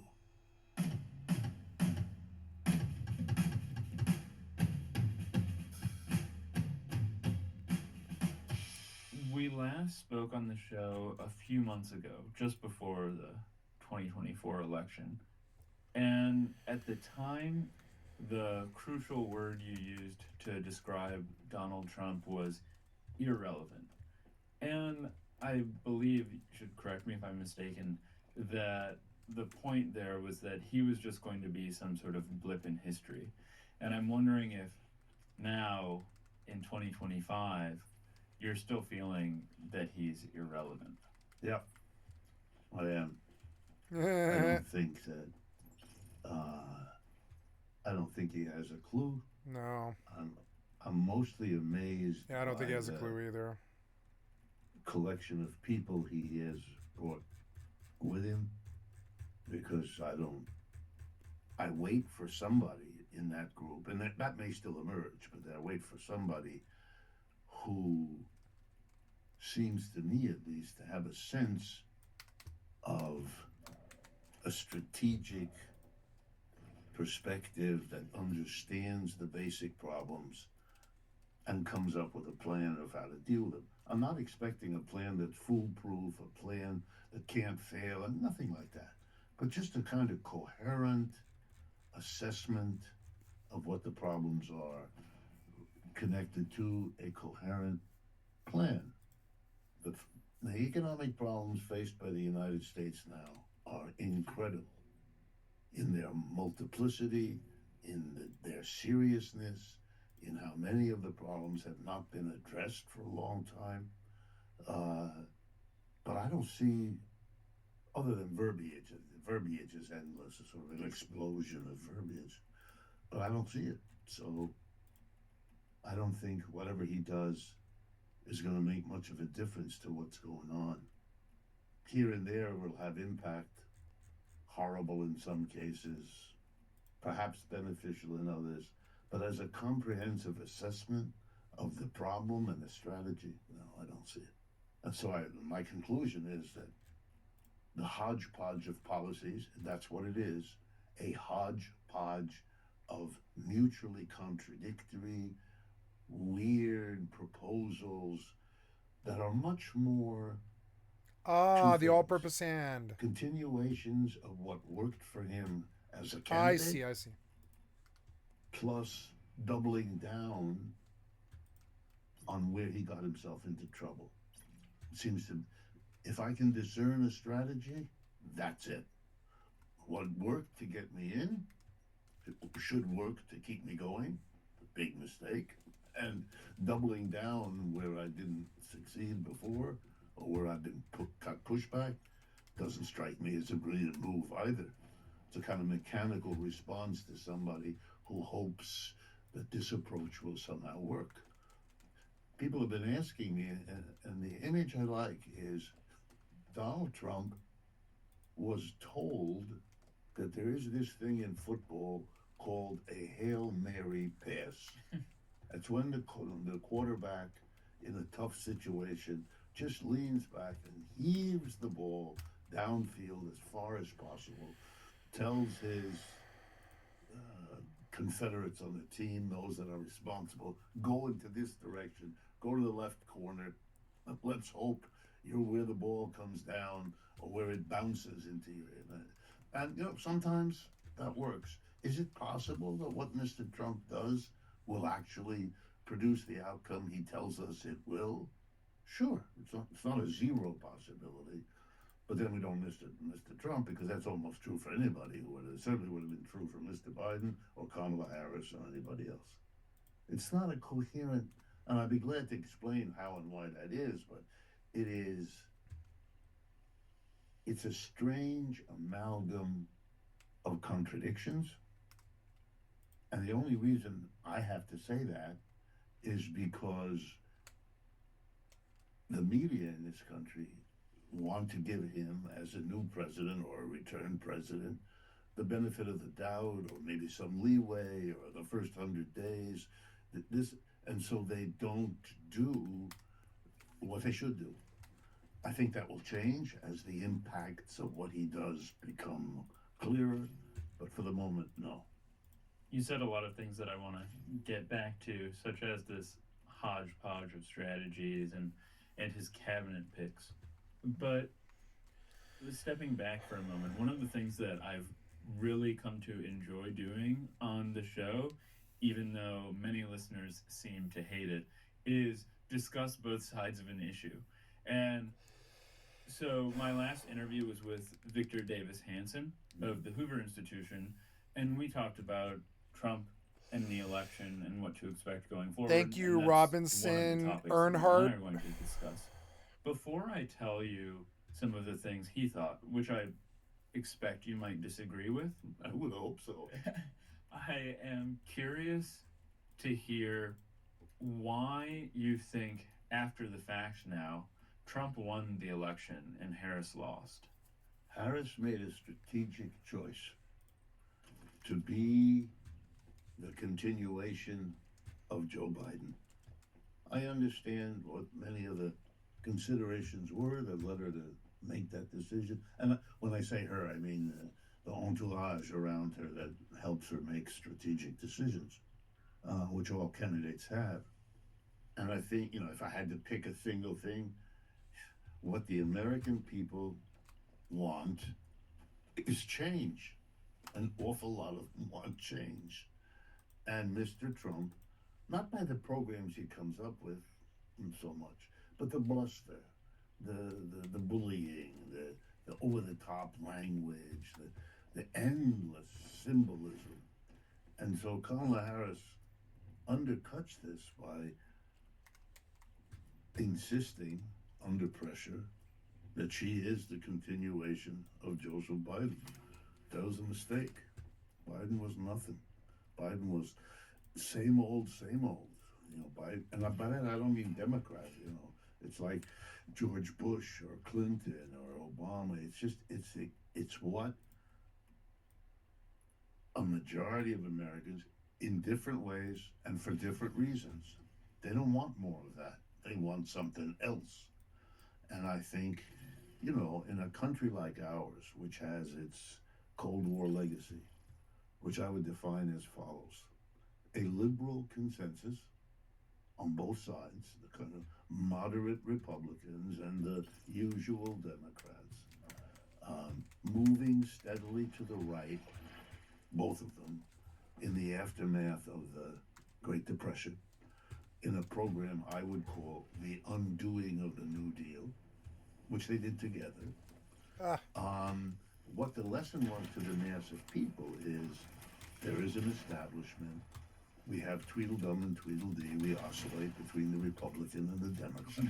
Nothing much changes.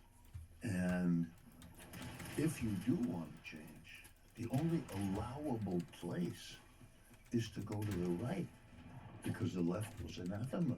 The left was evil. We had a purge of people on the left after World War II. Very serious. We didn't have a comparable purge of people on the right.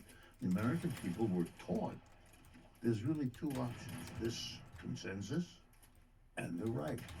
You see that in many European countries too. You've developed it, they copied the United States, you develop this core middle.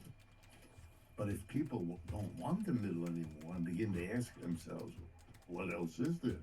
What they've had, what has been available, is the right-wing alternative, so they go there. If you develop a serious left-wing alternative, then you're going to see, which is going to shock people, but it shouldn't, you're going to see that a good percentage of those who went to the right will go to the left, because that alternative is more attractive to them. And the best example we see right now is France. The people in France who are in power, the big bloc in the assembly, majority bloc. No, that's wrong. Plurality blocs. It's not a majority. Is the left. They put four parties together, ran them as a unified party, and ends up the largest bloc in the assembly, to the shock and the end of Mr. Macron's career, for sure, etc. And there's no reason to believe that that's unique to France. You see a right wing in France, to show the point, but it's not big enough. The left wing is bigger. Nobody should be surprised. I wouldn't be surprised if that happened here. But for that to happen, there has to be one of the things that was foreclosed in this country, which is a left wing, because it was rendered the evil communist other for so long that nobody has had yet the key to bring the existing left into a position where it could be an alternative change from the consensus. So Mr. Trump sits there all alone. Another way to understand it, which is consistent, is to see that in the second part of the undoing of the New Deal, the Democratic Party succeeded in attracting the support and the money of a large number of American megacorporations. They had always favored the Republicans. They still do. If you look at where the money goes, it's very clear. But the Democrats were able to get Silicon Valley, portion of them, and others. And that was an existential threat to the Republicans. Because if the Democrats can continue to get the unions, the women, the minorities, a disproportionate number of working class people, and they get the money, the Republicans are done. What they can get, given their history, you know, the Christian conservatives, the white supremacists, and so on. They're dead. They lose, and they did one election after another. So they made the decision, or rather Trump did, people around him, okay, if an end run of the Democrats was to get some of our supporters the money, we've got to do a comparable end run around them, which we will. We'll start talking to the working class. We'll outdo the Democrats with the working class the way they have outdone us with the financial supports we used to count on to be a viable political operation. And that's what happened. Mr. Trump talks, going to bring back jobs here, and he's going to get rid of those awful immigrants that contest and destroy. And eat pets. Yes, that too. That's right. I forgot. It's already several months old. But no, look at the symbolism. He has an airplane in which he has a hapless group of apparently Colombian immigrants here, puts them in shackles. Their crime is they're immigrants, which in most parts of the world is not a crime. It's not even clear it's a crime here. That would have to be determined unless the old premise of innocent until guilty has been absorbed too. And he dumps them on a runway at an airport in Colombia. I mean, what? You didn't sit down with the Colombians to work? You just dumped them on? And the answer is yes.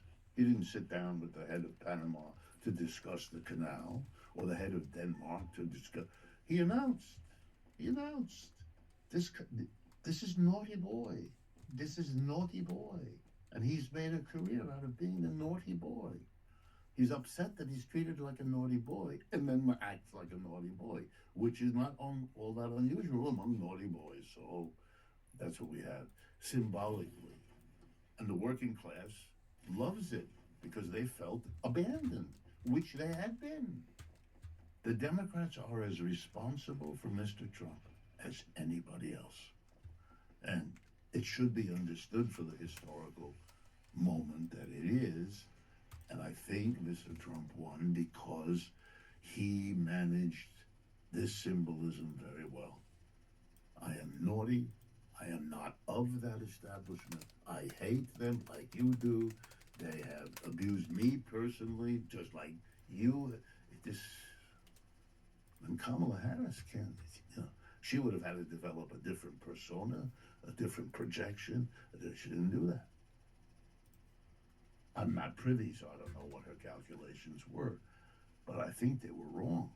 I think she lost the election, not because Mr. Trump became more popular, but because her side became less so. And so the votes, there were fewer voters and blah, blah, blah. And he was able to make inroads among young voters and black voters more than enough. And he only won by 1.5% of the vote.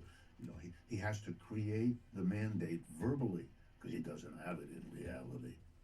But with him, you never quite know whether he grasps the boundary between the fantasy and the BS and the reality, or whether he really thinks, as other presidents have, that he can now create the reality. It conveniently conforms to how he would like it to be.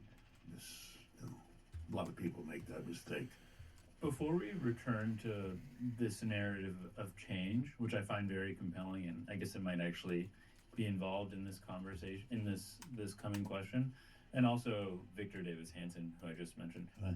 You referred to unions, and in our last conversation, you anticipated that the unions would be in support of Biden. And I wanted to ask why then, for instance, a union like the Longshoremen's Union ended up going for Trump. Well, the unions have been on decline in this country. If you look at membership, which is not the only measure, but it's an important measure, they've been on decline for half a century. I mean, that has put them in an impossible situation. Their traditions in this country had to do with servicing your members, filing grievances, representing your workers with your employer, getting better wages, working conditions. And that takes time and energy and staff. And the only way you pay for that is if you have members who pay dues. So if you're losing your membership for 50 years, and the line is literally, I mean, a little blips, but it's basically a line of 50-year decline. I believe their peak was in 1955 or around there, and it's been downhill ever since. In the private sector, which is the major part of our economy, union membership is 7% or less of the labor force. That means 93% of private employees are not represented by a union. Well, the unions are bankrupt then. They don't have them. Where are they going to get the money to sustain the staff, which could provide the services that could sustain the union? When you put that together with the post-Depression rollback of the New Deal, I mean, remember, 1947 is crucial. It's the passage of the Taft-Hartley Act, whose provisions most people don't know, but you really ought to go back if you're interested and look at them. There are things such as, if you're a communist, you can't be a leader of a union. Well, hello, friends. Communists are the people who usually lead unions and do so in a militant way. Who else would you expect? I mean, communists with a small c, whether or not they're members of a communist party. And even bigger, the Taft-Hartley Act said anything won by a union at a workplace, any wage increase, any working condition improvement, has to be given to everybody working there, whether they join the union and pay dues or not. I mean, what? Yeah. And by the way, not just shame on the employer class for having come together to support these bills, which is why they passed, but also the unions themselves. Did they not understand what this would do to them? Did it take 50 years of observing the results? The answer is they accommodated to the conditions they faced. And those conditions were a society that had gone through a trauma, the collapse of its own capitalist system in the Great Depression, and the decision of the employer class that what had happened there must never be allowed to happen again. What happened there was a mass of people cut an alliance with Mr. Roosevelt and got their Social Security. We talked about this last time. And all of that Social Security, unemployment compensation, the 10 million or 12 million workers hired by the government, all of the money for that was taken from the rich, the corporations and the rich, whose taxes were raised and who were required to loan what they didn't pay in taxes. Okay, they don't want that to ever happen. And they went to work with a kind of unanimity and a kind of commitment that comes out of being frightened, badly frightened by what they observed. Yeah, this is hard to get across to Americans, but yeah, we got fucked. We got fucked, and we're pissed at you. What for those people they observed, we gave up on the you. Equivalent of what Europeans observed with Nazis marching through their streets. Please fire! Please fire! Why would you fire? Fire! Fire! Horror. Oh, I'm busted. I'm busted. Okay, well then. A reshift in the way you think about the world and yourself. I want to fight this bruiser guy. They made a decision, very impressive, to discuss which weapons. And they carried it through. They demonized the left. Look, many of the people hauled before the House Un-American Activities Committee, believe it or not, that's what it was called. Not my language. They chose. Both my weapons are broken for some reason. Un-American Activities Committee. They were going to decide what's American and what isn't, and they were going to punish, imprison, deport, all kinds of things they did with those who were deemed un-American. They went after the coalition that produced the New Deal. It was a coalition of the Democratic Party, Mr. President Roosevelt, the union movement, which he encouraged, led by the CIO, which was then the dominant union experience, and there's two socialists and one communist party. That was the New Deal coalition. People interested in civil rights, women wanting the end of sexism, found their places within those institutions. Socialist Party, Communist Party, Labor Movement. And that had to be smashed to bits. And they went systematically. What was the weakest link of that coalition? The Communist Party, because that could be linked to the great new enemy, our former ally, right? And you had to develop a theater. And that theater shaped the American political consciousness. I remember when my son was of an age to go to college, one of the places he wanted to look at was the University of Chicago. So I packed him up and we went to Chicago so that my son could, go around. And they had a little program like they usually do for prospective students. And there was an existing student who took us around, showed us the campus. And at one point, my son, because it's my son, said, well, are there political groups? Asking with all the open honesty and naivete that a 17-year-old would have. And the young man who was taking us around was very nice and very helpful. Said, yes, we have everything from the, then he mentioned a right-wing, Young Americans for Freedom, a right-wing group, all the way over to the Democratic Party. And for him, the Democratic Party was like... That was it. That was politics. There was nothing further left. Or, same way of saying it, further left takes you out of the conversation into the area of scary, dangerous, evil.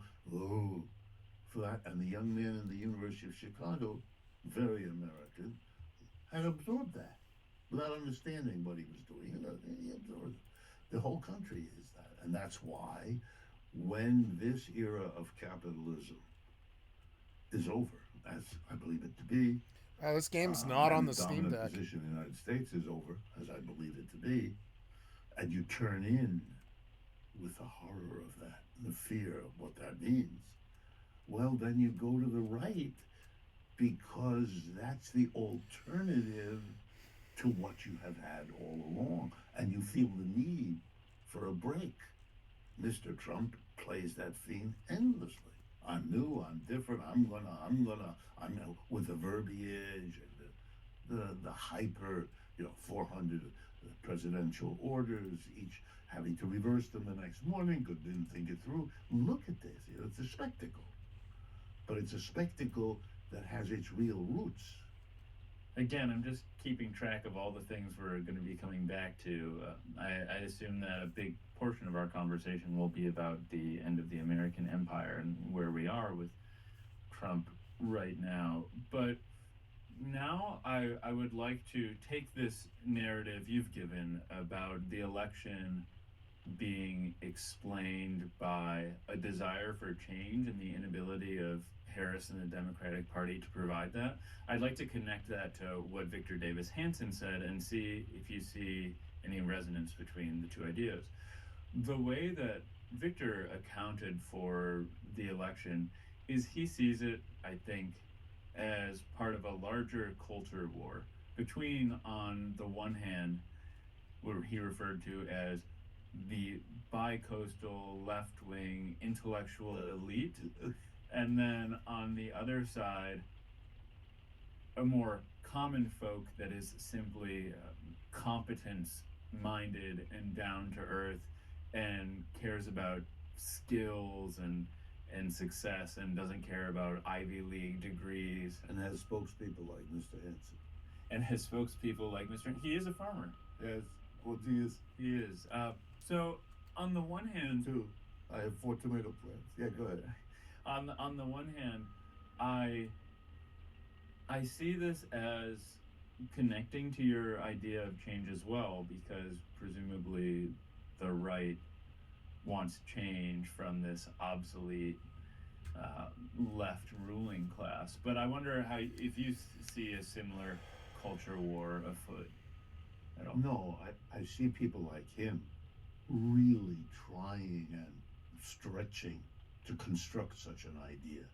But in my view, that's because it doesn't work. And they're worried about where all this might go. And this is for them, a much happier story than the one I tell. They don't want to deal with a declining empire. They don't want to deal with a capitalism that doesn't work.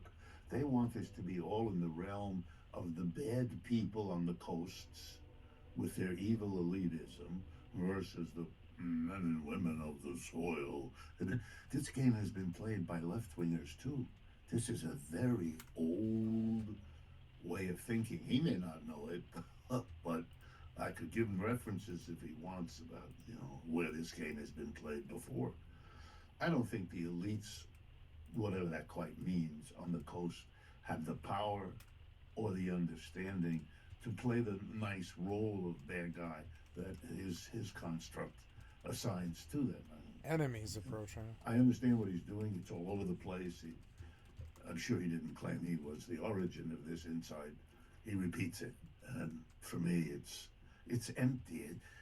Even if you believed it, you'd have to then explain, why do we have people on the coast who do what they do, say what they say, advocate what... You'd have to explain it. What, is there something in the air in California and New York that make them attract? I mean, stop. What is this? And it becomes dangerous, because if it... In the hands of people less scrupulous than I hope Mr. Hansen is, this can become, a rural against urban, an educated against uneducated. That's where this goes in the hands of many. And he will bear responsibility, because giving a veneer of respectability to this way of thinking is cheap in the end. No, I like to ground what I'm saying in what's actually happening in the economic realities of the United States. That, there are certain, for example, there are certain industries that are still viable in the United States. Many industries aren't. Why not? Because capitalists who make these decisions made the decision to relocate their businesses overseas. Or those same capitalists made the decision to automate. Okay, so a whole lot of industries left, and much of the unhappiness of the people in the middle of the country is because that's what they left from. Whereas the industries that still can function for all kinds of reasons, because they're service industries. You can't have a service industry in China serving people in America, because the industry has to be where the people are, otherwise it doesn't work. So we exported manufacturing, we didn't export services, with some exceptions. The industries that are still viable here, high tech, they went to California for all kinds of reasons long ago. So they can expand, they can hire more, everybody can go live, in San Jose or in the environment. But that's not because, however lovely California's climate, it's because these are industries that are still viable as leadership industries in world capitalism located here. But that leadership, by the way, is leaching away. Last week, we all got a lesson when DeepSeek showed us what can be done by those nasty Chinese folks in the way of the high-tech AI revolution. It's not going to be dominated by the United States. That's what the lesson is. But we're going to watch. What is the story the Hansens of this world are going to tell us about China's arrival? They're going to tell us, sadly, that the Chinese copied a lot of the United States, which is true but irrelevant. The newcomer always copies the old one. When the United States broke from Britain, you know what the Britain charged the United States with for the whole 19th century? Stealing our technology, which had its grain of truth. It always does. But this sudden, they're stealing. This is, oh, how awful. What you're really revealing is you don't know anything about your own history, or what are you doing? It becomes cheap, and it slides into, well, I'll leave that to the audience to figure out where that stuff slides to. So I understand the effort to make this a culture war is, in my judgment, an attempt to distract attention from other dimensions, which not only explain the story better, but help us understand why that culture war even exists. What is its origin, its cause? Otherwise, you start with a culture war. What is that?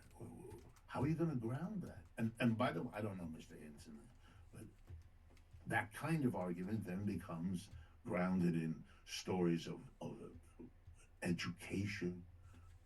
The political complexity of the United States that I've been talking about was not significantly different from the political orientation of my classmates at Harvard, Stanford, and Yale. So that's supposedly the elite, but they were as clueless about the left wing as most Americans were, because they were affected by the same culture war against the left that came out of World War II. You know, the most famous economics professor at Harvard at my time was a man with a big reputation named Joseph Schumpeter. You may have heard his name. Okay? Joseph Schumpeter had a prize student at Harvard named Paul Sweezy. I was hoping you'd say Rick Wolf. No, Paul Sweezy. They're older than me. I was young, just arriving there. Paul Sweezy who himself was a graduate of Harvard, who was a member of the Rockefeller family, the right one. And so he grew perfect. He's at Harvard getting his degree, comes from the wealthy, and he's the heir apparent to Joseph Schumpeter. At the end of the 1940s, Harvard fires him. He's teaching already. They fire him. They're not going to let him replace Schumpeter as Schumpeter wanted. No. Why? Because he had become a Marxist in the 1930s, as so many had. And Harvard, under the gun and the pressure, had no more backbone then than it has had recently with its other leaders that it dumped when the wind politically changed. And where did Sweezy go? He left Harvard and went to New York City and founded a magazine called the Monthly Review, which still exists, using money given to him by Albert Einstein, who wrote the editorial in the first issue of Monthly Review, which was entitled Why I Am a Socialist. Right? All of that, that's the culture war. But for people to think that the culture war didn't come out of the history of this country is very bizarre. Very bizarre. So I don't, as a proposition, I don't take it serious. As an interesting phenomena of how you avoid, this is the continuation of the taboo on the Marxist or the leftist way of opening up a question. It's an approach that will not debate. In Europe, it's quite different. There, the right has to debate the left. It's too hard. They can't just dismiss it. They try. In good American copying, try to do, because they envy what the United States can do to its working class, because you can't do it there, right? Europeans have a national health service. Europe doesn't allow the death penalty. European universities are mostly free. Yet you can't do to the working class there, and their capitalists are envious. But other than that, the culture war stuff cannot be pursued there the way it is here, because it doesn't have this history. You mentioned, I mean, as an economist, you tend to support a lot of your arguments with reference to economics. Absolutely. Right, and Victor's background, at least in part, is farming, so it was natural for us to talk about the California wildfire disaster, because he could at length explain exactly what's going on with California's water. But the way that he accounted for this situation, and I bring it up just because it's still quite topical, is that you have a situation where the government is at the hands of this bi-coastal, in this case, west coastal elite, and they're ideologically captured and incompetent, and their mismanagement is what led to this tremendous disaster, or at least seriously contributed to it. Whereas if you had had people closer to the soil or closer to the water in charge, this disaster would not have expanded to the proportions it has taken on. But this is simple-mindedness. What is this as an analysis? Bad people made bad decisions. Okay, but why are those bad people in a position to do that? And why did they make the bad decision? Well, what? Where is it? What kind of an analysis? This is not analysis. This is saying there's something really bad happened, and I'm going to tell you who's responsible. Okay. Can we get beyond that? Could you? Okay, well, you pointed at Jack or at what is it? The elite. Well, how did they get to be the elite? Who didn't get there? Why did that happen? Come on, this is not an analysis. This is substitute. You don't need an analysis. You got the bad guy. I don't have to understand why any of this happened. I got the bad. By the way, that's our criminal justice system. Well, we get the bad guy and we put him in jail. See? Yeah, Jack. You know what the recidivism rate in the country is? That guy in jail going to come out. And you know what jail is going to do? Make him worse. You're not solving any problem. Has jail solved our crime problem? We're a crime-ridden society. Everybody has a gun. That was supposed to solve the problem. Didn't. What are you doing? That Mr. Hansen can sit, and again, I don't know him, and I bear him no ill will, but to sit and talk like this, doesn't he feel the need? If he's going to make the bad guy be people in California who have been incompetent. Really? You think incompetence is all on one side of the ledger here? And if they are incompetent, how come they're in this position to do these things as such big incompetence? I mean, the questions that this kind of line of thinking opens up that are not admitted or addressed ought to make you wonder. Wow.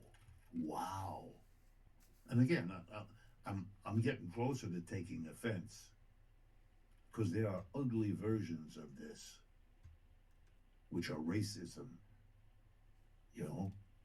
That also pins a whole lot of associations on some group. Oh, what? I noticed Mr. Trump said that the problem with immigrants is when they do crime. And then his own FBI had to release the statistics that the crime rate among undocumented immigrants is lower than the crime rate among natives, which would have been a reasonable presumption anyway. Why?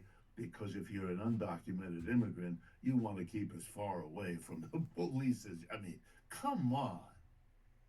My parents were immigrants. I'm also personally affected by this. And this, by the way, Mr. Hansen knows that this country has a history, serious history, of racism, of blaming people for, of bad-mouthing every immigrant wave that came here. The English did it to the Irish did it to the Italian. I could go on. And we all know that. We really do. We invented the melting pot because we were so upset by what the reality was. Okay, and still is in large parts of the country. So, what are you doing? The culture war means you're inventing yet another what? There's something, these people who live in California they're incompetent. Oh, what is racism? Those dark-skinned people, they're not they're like children. Should I rehash our American South? This is a dangerous way of thinking. I don't think he means it. My suspicion is, like most of people like that, he's ignorant of this country's history. Because if he weren't, he'd be much more hesitant about talking like this, knowing where it comes from and where it might go. It doesn't need some nice, close to the soil farmer to give it validity. They're very dangerous. I do think that Victor is a very careful thinker, and he's not here, so Yes, for I sure. can't speak for him. But when I next speak with him, I will certainly raise some of these points to get his opinions. That's But- what if I were in a room with him. Right, of course. But before we move on, I am curious to hear. I mean, I assume, I know God damn that it. you're somebody who likes to hear both sides of an issue, Yeah. who likes to think about I things want to carefully. learn. I want to learn. Are there any right-wing thinkers out there today, or political pundits or commentators, who you do find to be genuinely insightful and interesting? I don't know what generally quite means. Genuinely. I don't know what it means. And I'm no judge of how genuine they are. But the guy who used to be on Fox News and then was kicked off and now Tucker Carlson? Yeah, for example. I think sometimes he's very good. Really? Yeah. You like Tucker? Well, like no. might be a strong word. No, that's why I said genuine, and how genuine, I don't know. But I find it interesting that he sometimes is able to say, do a piece of analysis very close to my own, from which I have learned. So, he does it in his way. It's not quite the way I do it. But he alerts me to a relationship that I didn't give that much weight to. So I'm grateful. I'm grateful to anybody who teaches me. So he has on occasion taught me. I mean, other times he says things that I find laughable and of no interest, other than the pathology of this kind of thinking. That's why I don't know about genuine or general. But he's one from whom I have learned. And when I play with the internet and I come across, I usually stop and listen and try to see how they construct. For example, these days I'm very interested in people whose work I have occasionally learned from, as they, in my judgment, slavishly admired Trump in a kind of lopsided enthusiasm that they don't normally show to anything, including ideas and personalities on the right. But for Mr. Trump, they have really almost an adoration that makes them stop being as critical as I know they have been in other circumstances. I assume that will fade after a while, maybe not. But I have always made sure to look at that point of view, to listen to it. I do that I'm interested in Europe particularly, so I've paid attention to the right-wing Marine Le Pen. I read her work sometimes, her statements. In Germany, for Deutschland, you may remember I read French and German, so those things are accessible to me, and I make sure to, when there's a character who comes to my attention, Viktor Orban in Hungary. Mostly, though, the leaders of these countries they're not it's not an impressive group, put it that way. There are some exceptions, but not many. And among the contending politicals,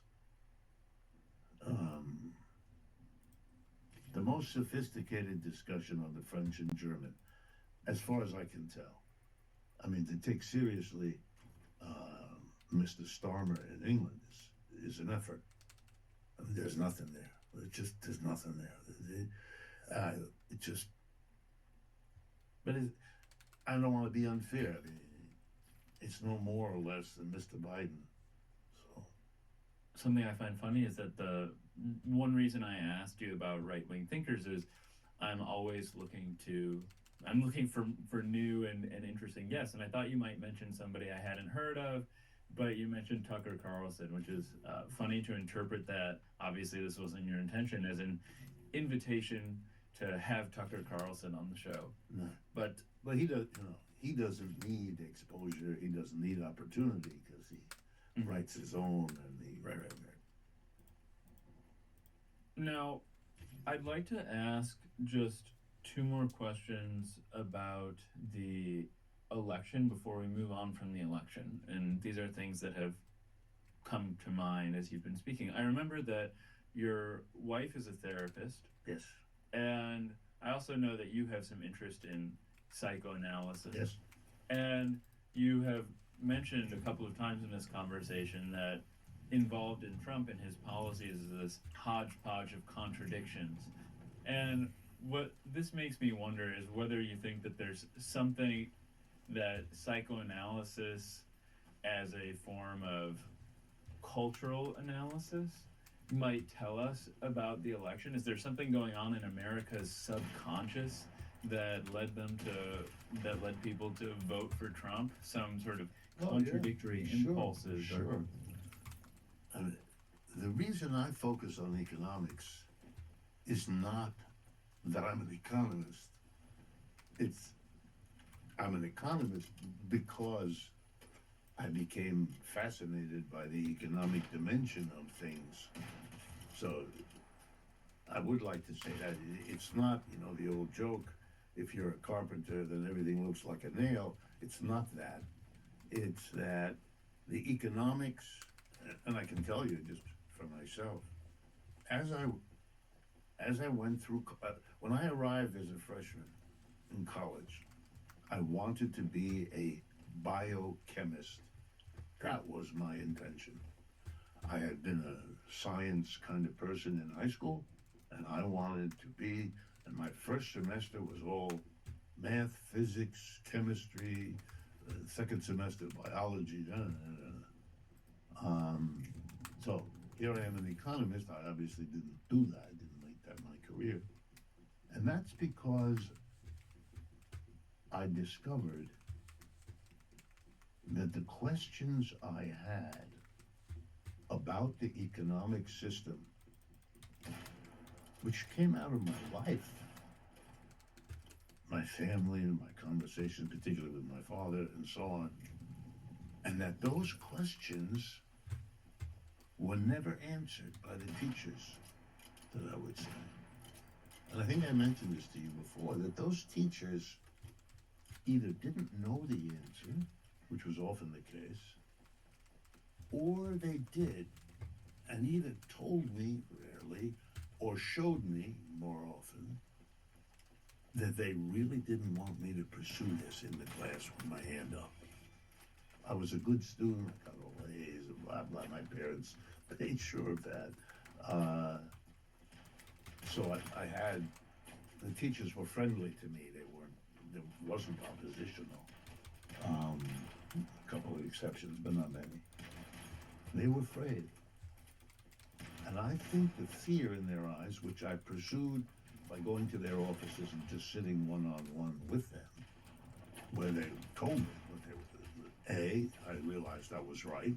I saw fear, and they told me, well, that they were afraid. They didn't want this. They wouldn't mind talking with me in their office. And then they basically explained to me, what I verified later anyway, that, and this is Harvard, so that you might think it wasn't, you'd be wrong. It was not good for your career. They were concerned. They don't know how a conversation in which I ask questions dealing with Marxism and they answer them would lead students to begin to say, oh, that teacher, without meaning the teacher any harm, but the students would chit-chat and all that. And they were afraid. And I think my interest, combined with their unwillingness or incapacity to answer them, drew me into them. So if you ask me, why do I focus on economics? Because the environment in which I was educated couldn't handle it. It was a taboo, It's like saying to someone, why are you interested in sex? If they're honest, they'll tell you, whatever the manifold reasons might be. One of the reasons is there's a big taboo. And when they ask questions, Aunt Louise freaked out, or their father told them to go talk to the mother, and vice versa. We all know this, and that's part of why we're interested in sex, because it has been handled in the bizarre ways that our culture does that. I'm I'm interested in economics because I think it helps explain things, but much more important, it's the missing thing in the explanations. Otherwise, we're stuck with work at the level of your representation. I want to hold Mr. Hansen, but the way you represented it, which I assume is the perfectly reasonable way of doing it, that I don't want to work at that level. That's for me. That's not serious stuff. And by the way, Tucker Carlson sometimes really goes after the economics. And you can see that even today. What did I see today? Oh yeah, coming here in the taxi, there was a little ad, a political ad. Bust. The slogan was "Bust Big Pharma." Okay, I found that interesting. Love Big Pharma. I would like to bust Big Pharma too, but I'm surprised that somebody raised the money to do this sort of thing. Okay, that's sort of interesting. And I have noticed in some right-wing pieces I've read an immense hostility to Big Pharma. A hostility which the right-wing didn't used to do, but it's doing it now. Yeah. What's that? That's an allowable area. Yet, to watch the inauguration of Mr. Trump and to see immediately in the front row the people sitting behind it, the billionaires of our time, not the governors, not the Supreme Court justice, who is the celebrant? And their achievement is they have a lot of money. And they're going to be with this president. He wants them there. That's why they're there. They want to be there, and he wants them there. This is very interesting. Oh, we killed him? And Nice, so we did kill him. After Big Pharma, they don't stop him. They carefully avoid going there. But Big Pharma is not that far from big high tech, which is what's coming next anyway. They were like We'll see how healing. Mr. Trump deals with it. Since economics has, naturally it keeps coming up. The last thing I wanted to ask about this election specifically is whether you also account beyond this large-scale change narrative for the outcome of the election with an appeal to Did I kill a rabbit by economic mistake? factors. Like I know inflation, for instance, plagued Biden for a very long time, but are there other economic factors that you think really contributed to Trump's victory? Oh, sure. My goodness, yeah. I don't think inflation played a role, but it shouldn't be yanked out of the context of everything else. The job prospects for millions of young people in this country are awful. There aren't jobs. Even in my field, my students, I sit on doctoral committees and I have to examine a student and I have to make a decision whether he or she gets their PhD or not, whether this dissertation is acceptable. The students it's harder and harder for them to get decent jobs. If I had time, I'd give you a lecture, but the catastrophe of higher education in this country. When I went to graduate school, I never questioned. Of course I'd get a job being a professor. That's what people with PhDs from fancy universities could get if they wanted it. I might not get the job of my dreams, be professor at this school, sure, but that I would have a problem having an income and it never dawned on me. And that's not because of me. It didn't dawn on my fellow students either. We never talked about it. We never worried about it. No, not at all. Zero. My students obsess about it. That's a radical difference. And most of my students cannot get the kind of job I Because have. we know the reality. We can't. All Yeah. of my adult life, I taught 2 courses a semester, 2 semesters a year, and got paid a salary that I could have a wife, which I had, and 2 children, which I had, still have, and And I never thought about it. And I enjoy good food and wine. I like to travel. I have tastes that cost money. And I always had enough. You know, I'm not super rich, but that's all gone. My students worry how they'll live in terms of income, what kind of work they will be able to get. Many of them are adjunct professors who teach a course over here, then they run across town, teaching. There's no time to write, there's no time to do research, there's barely enough time to kind of keep up with, you know, which, by the way, is a diminution of our education system. Serious. It means large numbers of young people are being educated by folks that are exhausted. I wasn't exhausted. I had time to read and prepare my lectures. Very precious to me. I learned, as any teacher who's honest will tell you, you learn much more when you're a teacher than you ever did when you were a student. I had that opportunity. Most of the people like me don't have that opportunity anymore. So that's a very serious problem. It's only for 2 or 3 million people that are the folks who teach in colleges and universities. But that's not an unimportant part of the economy. I would argue it's spectacularly important. I don't know if you're aware or if your audience is, but we have more and more colleges and universities that are closing every month. Why? Because their economics is impossible, right? They can't get the students because the students are increasingly unwilling to load up with the debt without which you can't go to college anymore. Wasn't my case. Most of my fellow students didn't. I had to borrow because my family had no money. But most of the students around me didn't. Their families had enough money to pay. Mine didn't, but I never worried. I didn't have to borrow that much, and I knew I would have a job which would allow me to pay off my debt, which is exactly what happened to me. I expected it. I got it.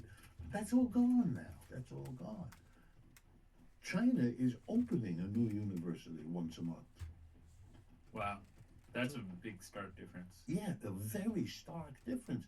And you want to know, I don't know if you know the DeepSeek story. That's a little entrepreneur. Could you tell it, yeah, for our Sure.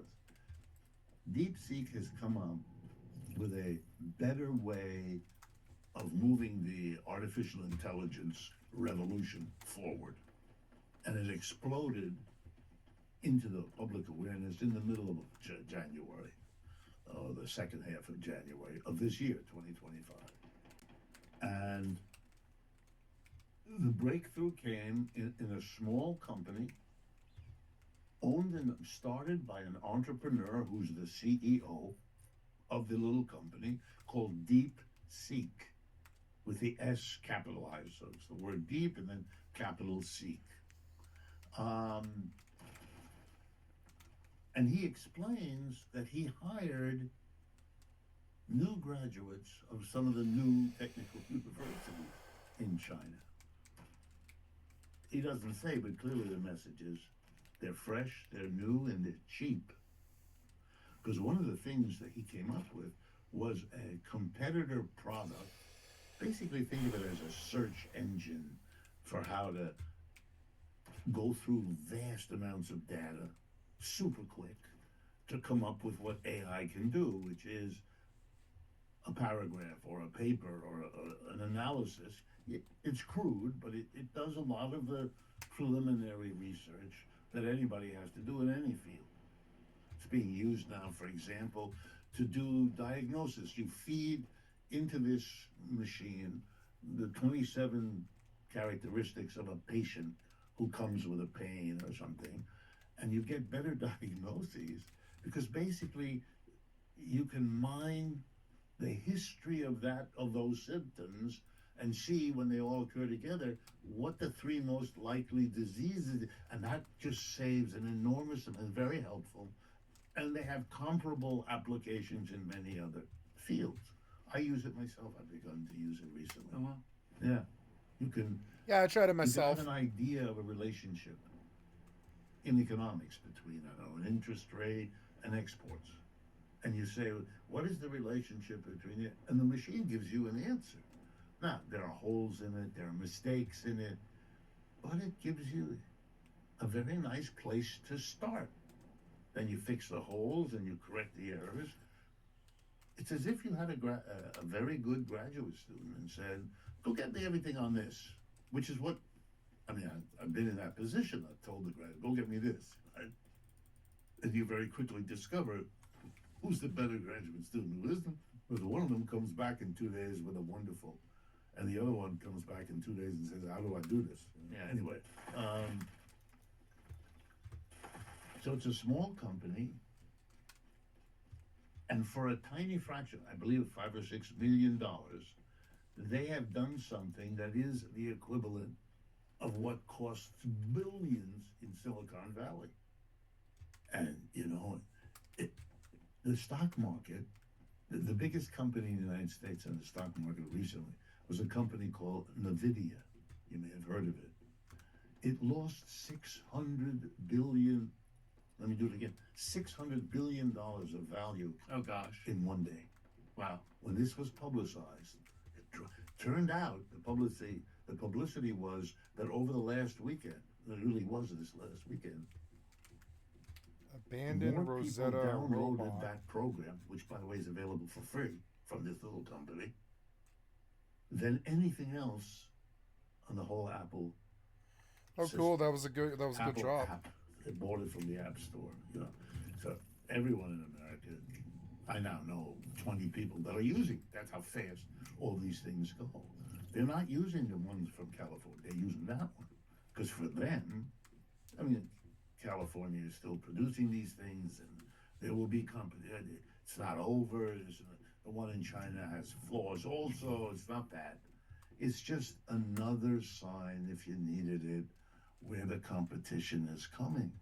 And since that's the remaining dynamic industry of the United States, to see it there, wow. You know, before, and I will be using that example now to make my argument, before, and I believe the last time you and I spoke, the example was electric vehicles. You know, that was where the Chinese, but that's an old industry, the automobile industry.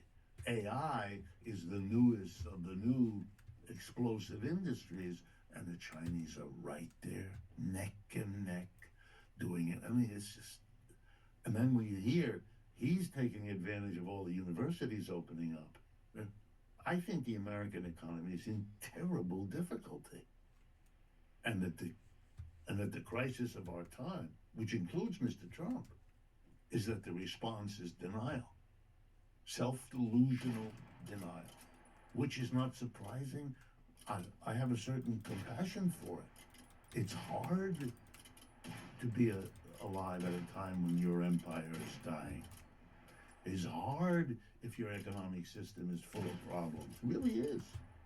That conversation we had about the electric vehicles was a couple of episodes ago, and we're reaching a lot of new listeners now. And on top of that, I found that whole story incredibly fascinating because we think of the automobile as an American invention, if there ever was one, and we think of ourselves as being on the cutting edge. No, I think the Germans actually did well with the automobiles, for honestly. those of our listeners who aren't familiar with this story, just are we not dominating electric vehicles anymore? What's going on? You know, I will be happy to do it. But the most important thing about it is that interested, intelligent, thoughtful people like your audience and like you don't know it. That ought to worry you. Okay, here it is. 15 years ago, the automobile industry began a competition. Who could come up with the best electric vehicle? Because it was understood and generally viewed that's the future of the automobile industry. We are in a transition for ecological reasons and cost reasons, blah, blah, blah. We're moving away from fossil fuels that make our cars run, gasoline, and we're going to go to electric. Okay. Another heavy. God damn That it. was a consensus. Why? You use it just so I can there go were grab very that thing. few voices, there were, but very few voices which were drowned out in the United States, pushed aside the way these folks usually are, which said that this was fundamentally irrational, that what the country needs is mass transit. Why? Because the individual vehicle is a ridiculous way of organizing transportation. Most cars spend most of every day sitting somewhere. This is nuts. What are you doing? Yeah, it's in your garage, it's in the street, it's in the parking facility. What are you doing? So that for 20 minutes a day, or maybe even an hour a day, you're actually in there. But the rest of the time sits there. What? You can even see the understanding carefully that we now have bicycles here in New York City. Loads of them all over. Every few blocks there's a bunch of them. And when you need a bicycle, you get a bicycle. You pull it out, it's automated, you drive around and you stick it back in one of the holders, and that way a terribly amount of waste is avoided. We're not building millions of bicycles because we don't need millions. No, Millions we of don't. people want a bicycle, we'll provide it. 20,000 will do it very nicely because I'll take it for the hour I need it and put it back in, and John will come, and then Mary will come, and we'll share. We have a mass transit system for bicycles. Just like we have here in New York City, a subway is a fantastic invention. It takes many more people at an infinitely lower cost. Nobody gets injured, or once in a blue moon, by a subway. No, it's just, it doesn't pollute. It's infinitely better to do mass transit. Do it beautifully. Do it elegantly. People say to me, what would that mean? I say, go to Europe to get on a train. Go to Tokyo. I'm familiar with Europe. The trains are magnificent. You have even the super fast ones, Why the United States is so far behind, we'll leave aside, although fascinating. Anyway, 15 years ago, we're going to do the electric car. Stupid, because you're replacing the private car with another private car, but at least better than fossil fuel, it'll be electricity run. Okay, Tesla is one of the early pioneers and makes Mr. Elon Musk a household name and rich, very rich. But General Motors works on it, Ford works on it, Toyota works on it, everybody works on it. But here we are now, 15 years later. The Chinese have automobile companies. They work on it too. But they win. They win the competition.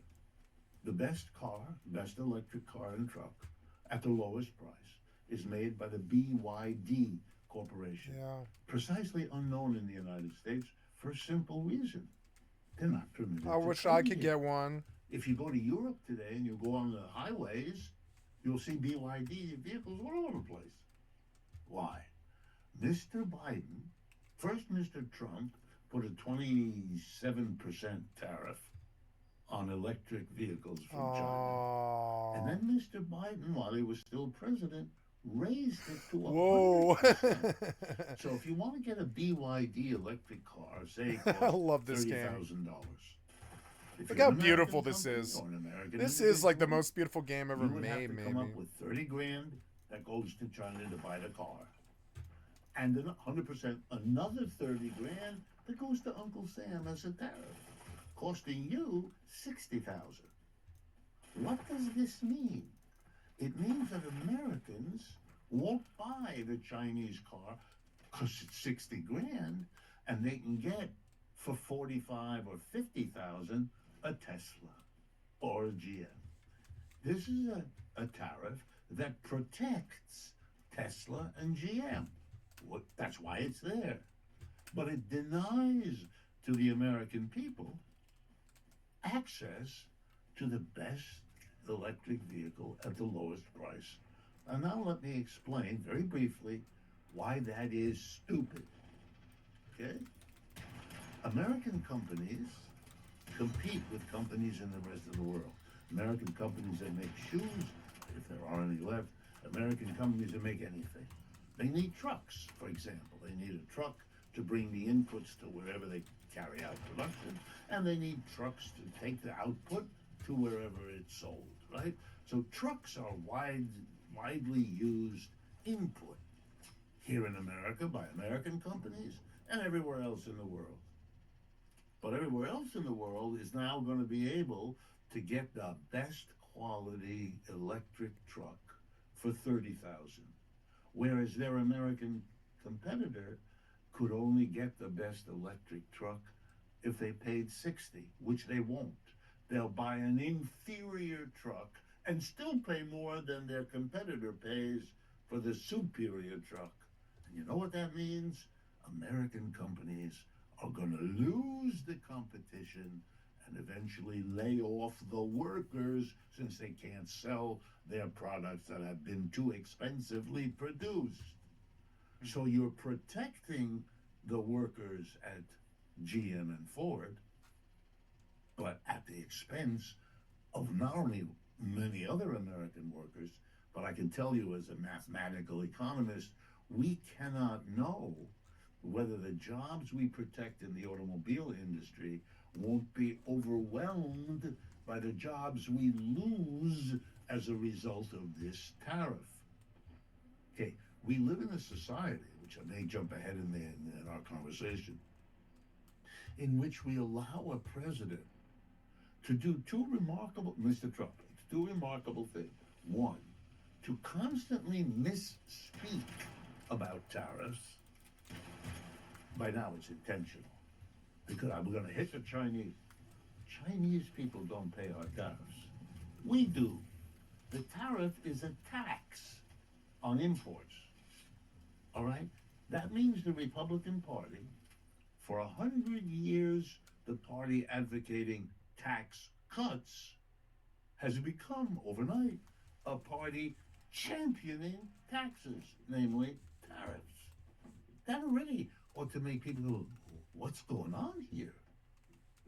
But he slides out from that by having large numbers of Americans, all the polls show it, think that the tariff is paid by the people over there, not America. It isn't. No, it isn't real. It isn't. But number two, he never tells you what are the, how do I put this? What are the negatives? What are the side effects of a tariff? Now, tariffs have been around for centuries. There is an immense literature in economics about tariffs. There's nothing new about it. There's nothing unheard of. If you take a course in international trade, in any economics program that I'm familiar with, and I'm familiar with a lot of them, I've taught this material. You teach it. There's a segment of the course about tariffs. And what you do is you teach when are tariffs used, what do they achieve, what are the problems, what are the negative and positive, and they're both side effects.